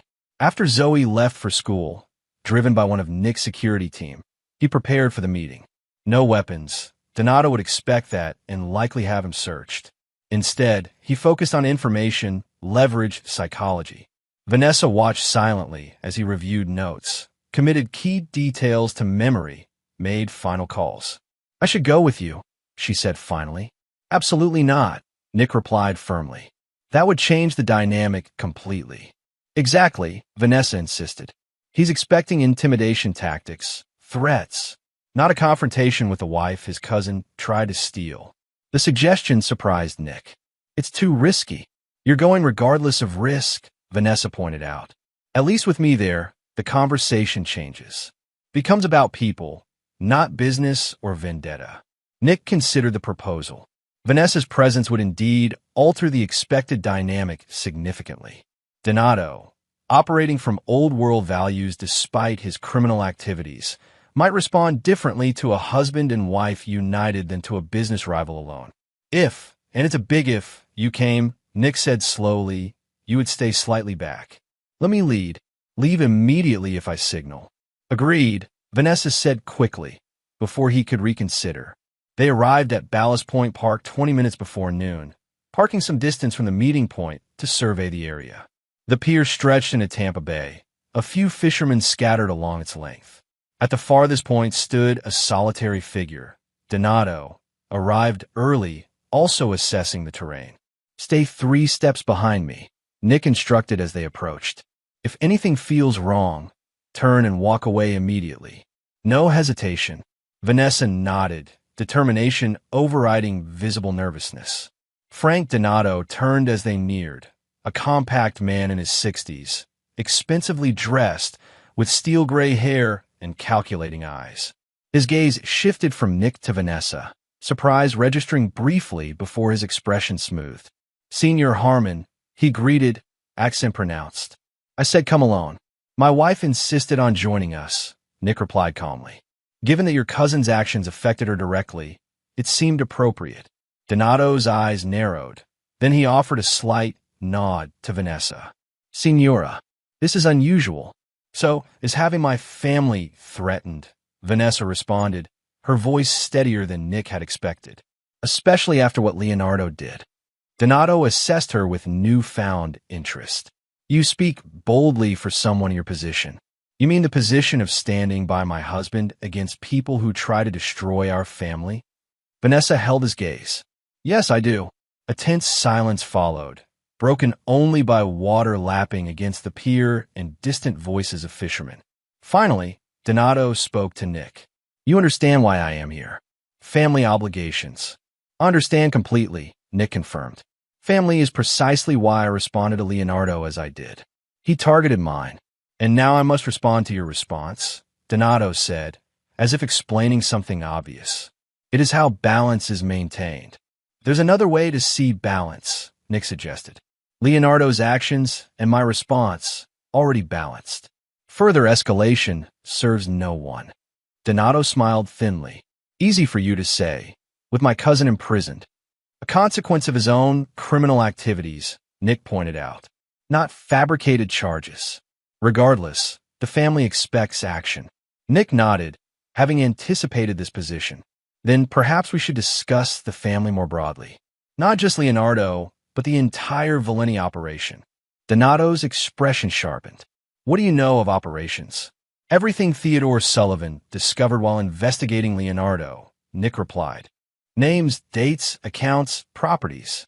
Information that could significantly impact family interests beyond your cousin. You threaten me with exposure? Donato's voice lowered dangerously. That would be unwise. Not a threat, Nick corrected. A reality check. The information exists, secured in multiple locations. If anything happens to me or my family, it releases automatically to federal authorities worldwide. Vanessa watched this exchange silently, understanding Nick's strategy, leveraging information as protection rather than threatening direct action. You cannot blackmail your way out of blood debt, Donato insisted, though with less conviction. I'm not trying to, Nick said, tone softening. I'm offering perspective. Leonardo's imprisonment serves as his punishment. The family's wider interests remain secure, for now. Escalation changes that security harms the many to avenge one. Donato considered this, clearly weighing family obligation against broader implications. The old ways demand response. The old ways also value pragmatism, Nick countered. Wisdom in knowing which battles serve the family and which harm it. A long silence followed as Donato visibly calculated options, risks, benefits. Finally, he spoke with grudging respect. You have considered this carefully. I've had months to prepare, Nick acknowledged. Since the moment Leonardo targeted my family. And you bring your wife to this meeting, bold. Unconventional. Donato glanced at Vanessa. Leonardo spoke of you differently. Leonardo saw what he wanted to see. Vanessa replied evenly. A potential victim, not a partner. This assessment seemed to resonate with Donato, who nodded slowly. Perhaps my cousin miscalculated in more ways than one. He did, Nick confirmed, starting with underestimating what I would do to protect my family. The implicit warning that Nick would respond again if necessary hung between them, acknowledged without being stated directly. Donato straightened his jacket, decision apparently made. I will convey to the family that the matter with Leonardo has concluded. That further action would create unacceptable complications. Relief washed through Nick, though he maintained his composed expression. A wise assessment. But understand this, Donato added, steel entering his voice. This conclusion assumes no further damage to family interests. No additional exposure of operations. The information Sullivan gathered remains secure unless we're threatened, Nick assured him. I have no interest in crusades, only in protecting what's mine. Donato extended his hand, a businessman now rather than an avenger. Then we have understanding. Nick shook it firmly, sealing the verbal agreement. We do. As Donato turned to leave, he paused, looking back at Vanessa. Signora, if I may offer observation, you chose correctly in returning to your husband. Leonardo was never worthy of such loyalty. Without waiting for response, he walked away, disappearing down the pier toward the park entrance. Nick and Vanessa remained motionless until he was completely out of sight. Then, like a dam breaking, Vanessa exhaled shakily and gripped Nick's arm. "Did that work?" she asked in disbelief. "Is it over?" "I think so," Nick replied, still watching where Donato had disappeared. He's pragmatic, unlike Leo. Recognizes when potential costs outweigh benefits. "The information you mentioned, do you actually have it?" Nick smiled slightly. "Sullivan does. Comprehensive, devastating if released. Donato knows that's not an empty threat." Vanessa studied him with newfound appreciation. "You did this without violence. Without becoming Dominic again." "That was the goal," Nick acknowledged. Finding the third option, neither running nor destroying. As they walked back toward their car, Vanessa slipped her hand into his. "I'm proud of you," she said simply. The words, so basic yet so meaningful coming from her, affected Nick deeply. For decades, he'd built his life around being someone Vanessa could be proud of, someone worthy of her love. The genuine pride in her voice now, knowing everything about him, meant more than any professional achievement. At the Palmetto Resort's grand opening the following week, security remained vigilant but encountered no threats. Frank Donato had left Tampa the day after their meeting, returning to Italy according to Bryant sources. The Valenti chapter appeared truly closed. The opening itself proved spectacular. Investors delighted, press coverage glowing, bookings surging. After the formal ceremonies, Nick found a quiet moment alone on the presidential suite's balcony, gazing at the ocean stretching toward the horizon. Vanessa joined him, champagne flutes in hand. "To success," she toasted, handing him a glass. "To second chances," Nick countered, clinking his glass against hers. Professional and personal. They sipped in comfortable silence, the distant sound of the reception continuing inside. "I keep thinking about something Theodore told me months ago," Nick said eventually. "That under pressure, we all revert to who we truly are." "You proved him wrong," Vanessa observed. "You faced pressure with Donato and chose a different path." Nick considered this. Maybe, or maybe who I truly am has changed, evolved into someone who can face threats without becoming the worst version of himself, Vanessa finished. Someone who can integrate the strength of Dominic with the integrity of Nick. Nick nodded slowly. "I'm still figuring out what that integration looks like. Day by day. That's all any of us can do," Vanessa replied, leaning against him as they watched waves catch moonlight. "Figure out day by day together." The simplicity of this truth, that life required ongoing navigation rather than permanent solutions, felt liberating. For too long, Nick had sought absolute transformation, complete separation from his past. Perhaps real growth meant acceptance instead of complexity, of contradiction, of continuous becoming. As the celebration continued inside, Nick and Vanessa remained on the balcony, connected in silence, watching the eternal rhythm of the ocean, advancing, retreating, transforming the shore with each interaction, just as they transformed each other. Chapter 8. Uncharted Waters. The Turquoise Bay Resort lived up to its name. Waters shifting between cerulean and aquamarine depending on depth and sunlight, so clear that coral formations were visible from the private deck of their beachfront villa. 6 months after the Palmetto Resort's successful launch, Nick and Vanessa finally claimed their anniversary trip to the Cayman Islands. "Still can't believe we're actually here," Vanessa said, adjusting her sunglasses as they relaxed on the deck on their second morning. After everything that happened with the original voucher, Nick smiled, the memory no longer painful. "Full circle moment." "Not quite full circle," Vanessa corrected. "We're not the same people who would have taken this trip a year ago." This simple truth resonated deeply. The couple who would have originally visited this resort no longer existed. Him hiding his past behind perfect husband performance, her harboring resentment beneath surface compliance. Those versions have been necessarily destroyed before something more authentic could emerge. Better versions, I hope, Nick said. More honest ones, definitely. Vanessa reached for his hand across the small table between their loungers. I keep thinking about what might have happened if I'd actually gone through with the original plan, if Leo and I had used that voucher, if Zoe had kept our secret. Where does that thinking lead you?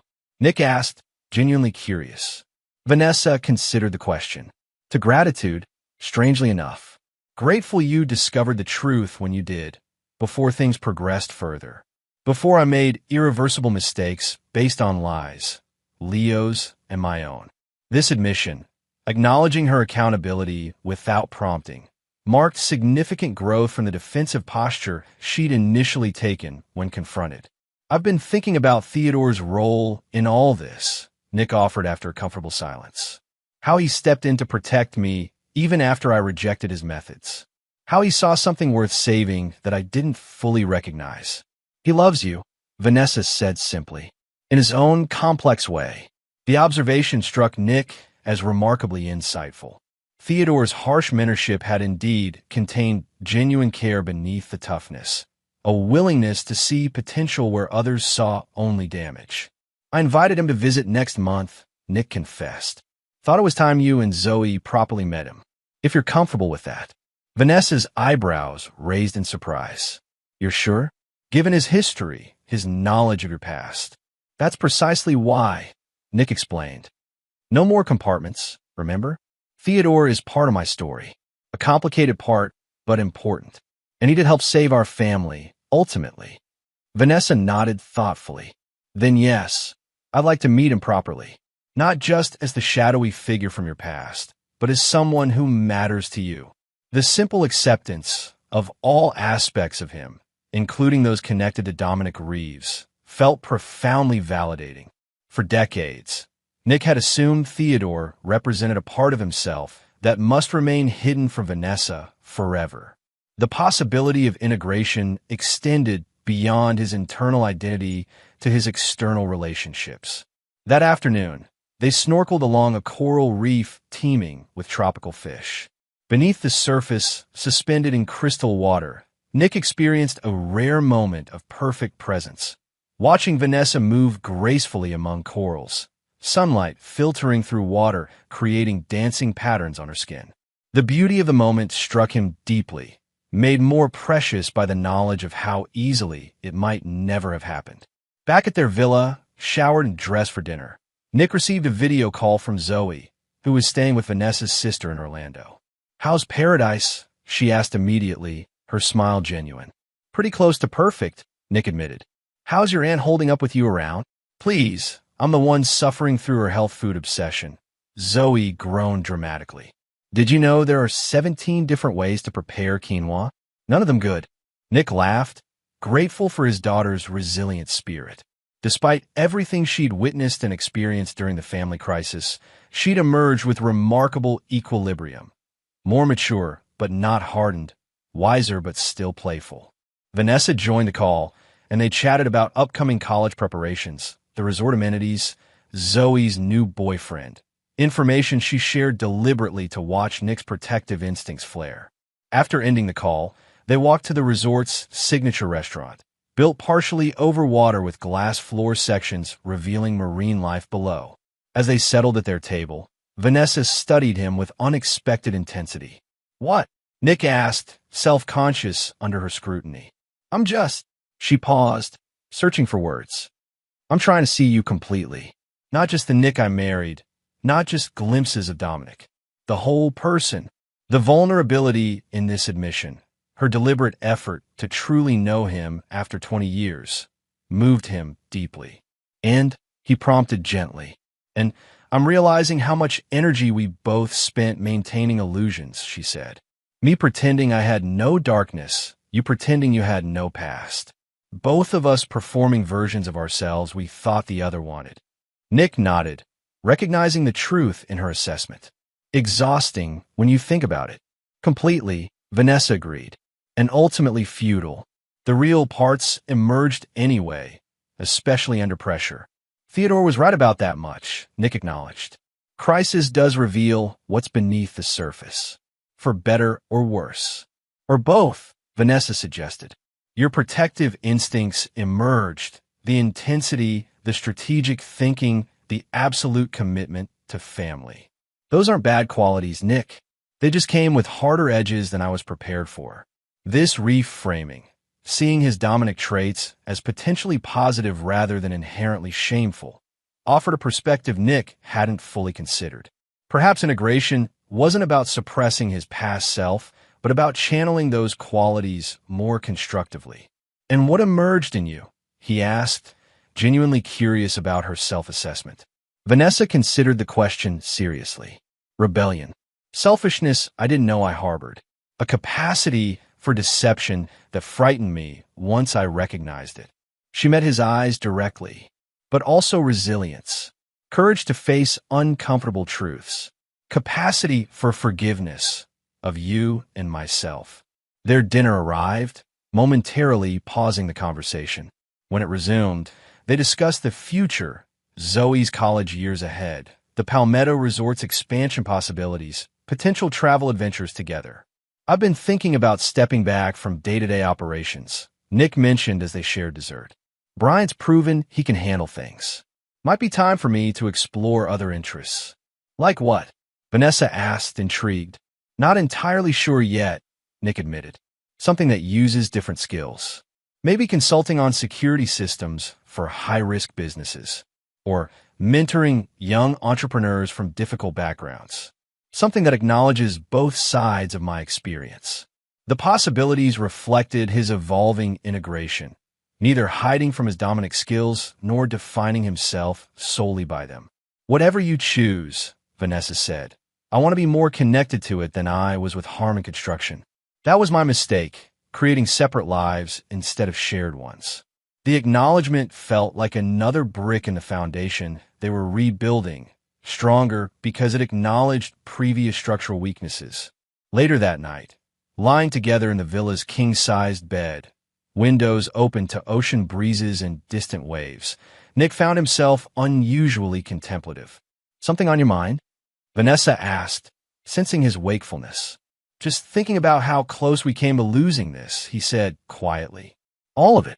Vanessa shifted closer, her head resting on his shoulder. "But we didn't. That's what matters." "Because of crisis," Nick observed. "Would we ever have found this honesty without it?" "Probably not," Vanessa admitted after considering the question. "We were too comfortable in our separate bubbles, too afraid of disrupting the surface peace." "Makes you wonder how many marriages continue that way indefinitely," Nick mused. "Never imploding, but never truly connecting either." "Ours won't be one of them," Vanessa said with certainty.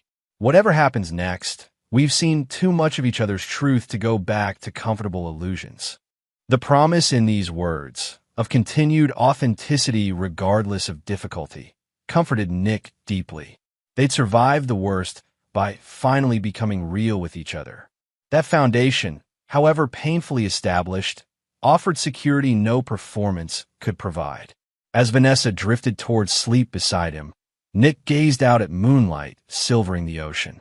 The beauty of their surroundings, the reconnection they'd established, the future possibilities, all felt like gifts he'd nearly lost permanently.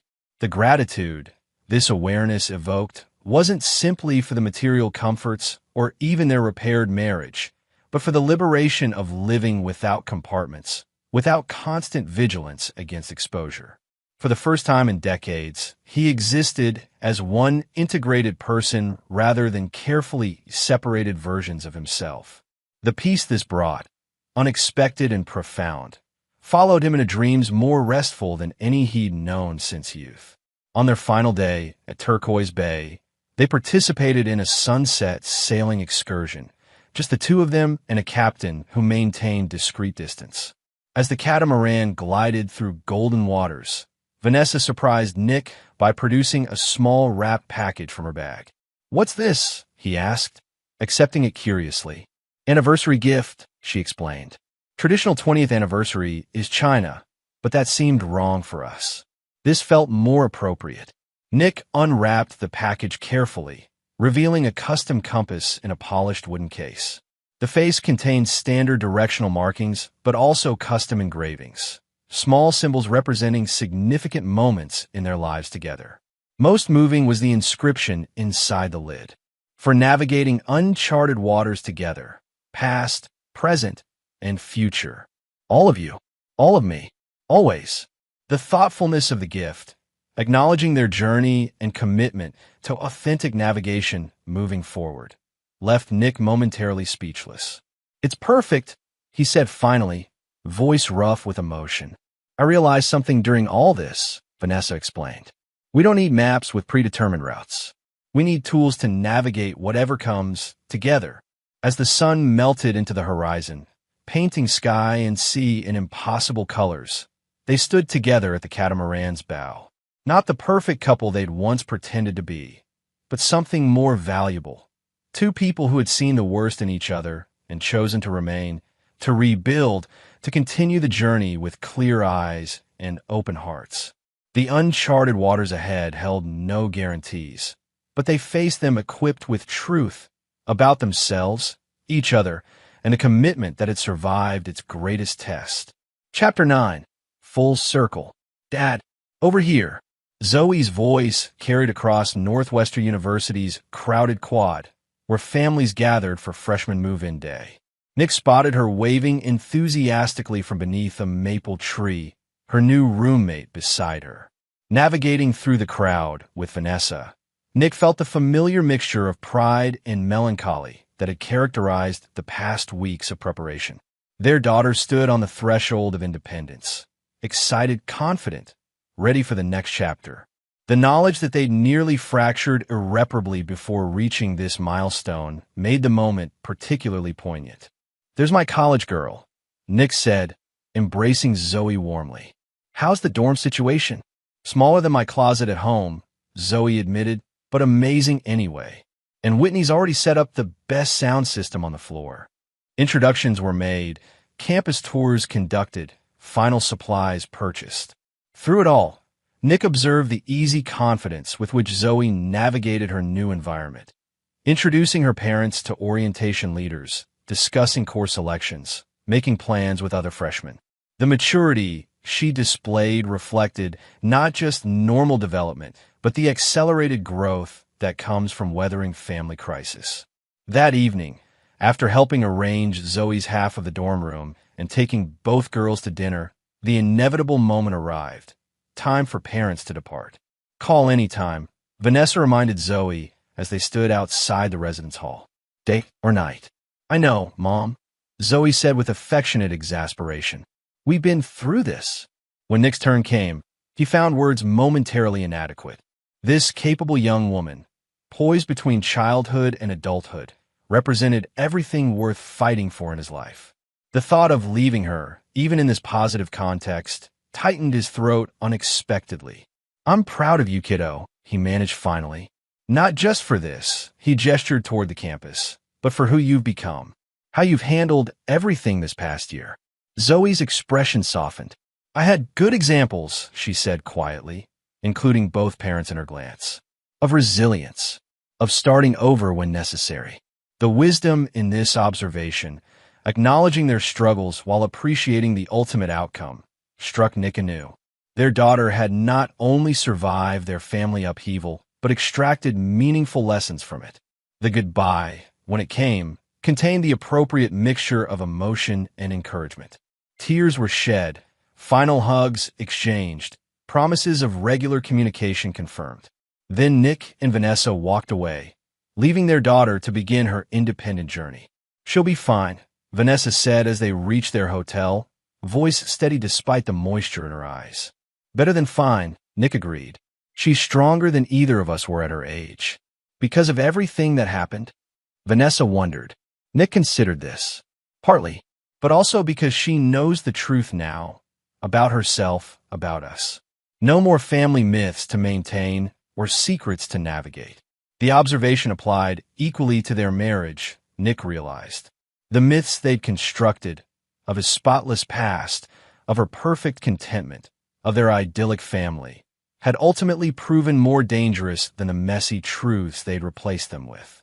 Back in Tampa the following week, Nick fulfilled a promise made months earlier, introducing Theodore Sullivan to his family properly. The meeting took place at their home, a deliberately casual barbecue designed to normalize what might otherwise feel formal or intimidating. Theodore arrived punctually, bottle of good bourbon in hand, his weathered face betraying uncharacteristic nervousness. The famous Theodore, Vanessa greeted him at the door, extending her hand. "I've heard so much about you." "Hopefully not everything," Theodore replied with surprising humor, accepting her handshake. "Nick tends to exaggerate my worst qualities."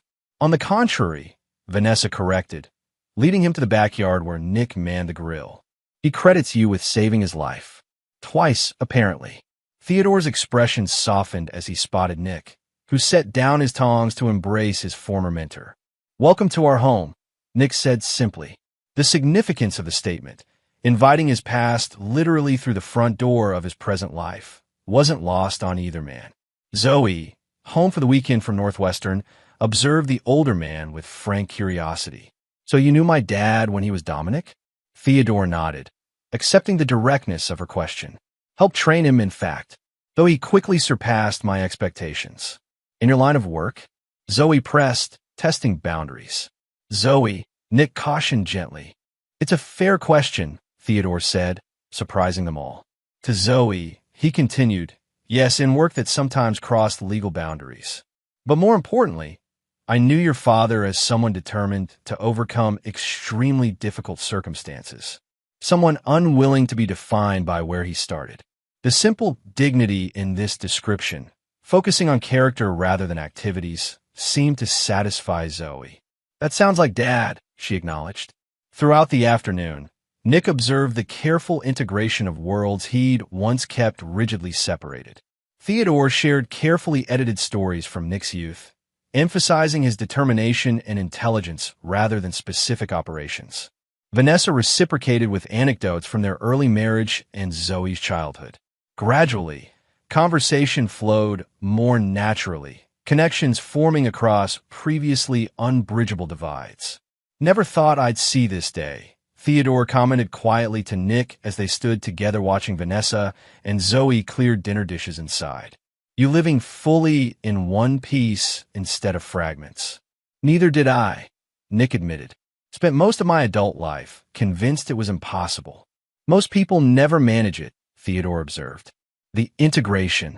Easier to keep everything compartmentalized, even if it slowly tears you apart inside." Nick studied his mentor thoughtfully. "Is that what happened to you?" Theodore's expression registered surprise at the personal question, then shifted to rueful acknowledgement. "Probably. Too late for me to change now." "I don't believe that," Nick said firmly. "If I could rebuild after everything collapsed, anyone can." "Different circumstances," Theodore demurred. "Different choices available." "Different choices, same principle," Nick countered. "It's never too late to stop dividing yourself." Later, as they walked Theodore to his car, the older man paused before leaving. "You've built something remarkable here, Nick. Not just the business, the life, the family." He glanced back at the house. "Worth protecting at any cost." "I know," Nick agreed. "That's what I've finally understood. Protecting them means being whole myself. No more hidden corners or separate selves." Theodore nodded slowly, something like regret briefly visible in his eyes. "Wish I'd learned that lesson earlier myself." He clasped Nick's shoulder. "Don't waste this second chance." "I won't," Nick promised. As Theodore drove away, Vanessa joined Nick in the driveway. "He's not what I expected," she admitted. "In what way?" "More human," Vanessa explained. "The way you described him before. He seemed almost mythological. This larger-than-life figure who shaped you completely." Nick considered this assessment. "I probably needed to see him that way for a long time. Made it easier to separate that life from this one, if he represented something almost fictional. And now I can see him as he actually is, a complicated man who did what he thought necessary in difficult circumstances, who helped me when he didn't have to, who continues to look out for me, in his way." The capacity to view Theodore with this nuance, neither idealizing nor demonizing him, reflected Nick's broader integration. People, like themselves, contained multitudes, aspects admirable and troubling, choices defensible and questionable. 1 year after the lighthouse meeting where they'd cautiously agreed to rebuild, Nick and Vanessa stood together on Clearwater Beach at sunset. The same spot where they'd first met 21 years earlier, where they'd tentatively reconciled 12 months ago. Anniversary tradition? Vanessa asked as they walked barefoot along the shoreline. Thought it might be, Nick replied. Annual check-in.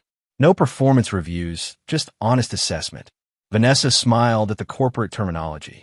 And what's your honest assessment of year 1 of our reconstruction project? Nick considered the question seriously. Stronger foundation than the original building. Better communication systems. More realistic expectations for ongoing maintenance. Very contractor of you, Vanessa observed with amusement. Professional hazard, Nick acknowledged. Your assessment? Vanessa gazed out at the darkening water, gathering her thoughts. I think we've stopped trying to protect each other from reality. Stopped assuming we know what the other needs without asking. Learn to actually listen instead of just waiting for our turn to speak. The simple accuracy of this evaluation, focusing on process rather than outcomes, struck Nick as profoundly insightful. I've been thinking about what true redemption means, he said after they'd walked in comfortable silence for several minutes. Not just escaping consequences or creating a better-looking life, but actual transformation. And Vanessa prompted, I think it requires witnesses, Nick concluded. People who see both who you were and who you're becoming, who hold you accountable but also acknowledge growth. Like Theodore for you, Vanessa suggested. And you for me. Nick nodded. Exactly. Without witnesses, change remains theoretical. Untested. They paused, watching the lighthouse beam begin its nightly rotation. The same beacon that had illuminated their first meeting, their tentative reconciliation, and now their reflective anniversary. So, where do we go from here? Vanessa asked, echoing the question that had haunted them throughout the rebuilding process. Nick turned to face her fully, taking both her hands in his. Forward together. Not perfect, not pretending, just present and honest. Day by day. The simplicity of this answer, focusing on direction and approach rather than specific destination, felt right for who they'd become. No more elaborate 5-year plans or carefully constructed facades. Just commitment to the ongoing journey of growth, integration, and authentic connection. As darkness settled completely over the beach, the lighthouse beams swept across water and sand, momentarily illuminating them in its path. Two people standing together against encroaching darkness, changed but undefeated, scarred but stronger. I choose you, Vanessa said quietly, echoing words spoken months earlier. Still, again, always. And I choose you, Nick replied. All of me choosing all of you.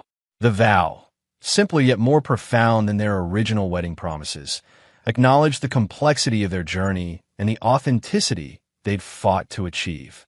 Not perfect people making perfect promises, but real people committing to real connection despite inevitable imperfections. In the distance, the Palmetto Resort's lights glowed along the coastline, a visible reminder of what they'd built together professionally. But the invisible reconstruction of trust, of honesty, of integrated identity represented their true masterwork. As they turned to walk back toward their car, Nick glanced once more at the lighthouse beacon sweeping steadily through darkness.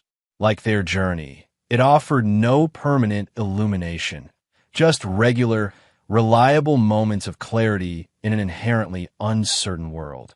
For tonight, for this moment of their ongoing story, that was enough. And there you have it. Another story comes to an end. What did you think? I'd love to hear your thoughts in the comments below. If you enjoy this story, consider joining our community by subscribing. It means the world to us. For more stories like this one, check out the recommended videos on screen. And I'll see you there.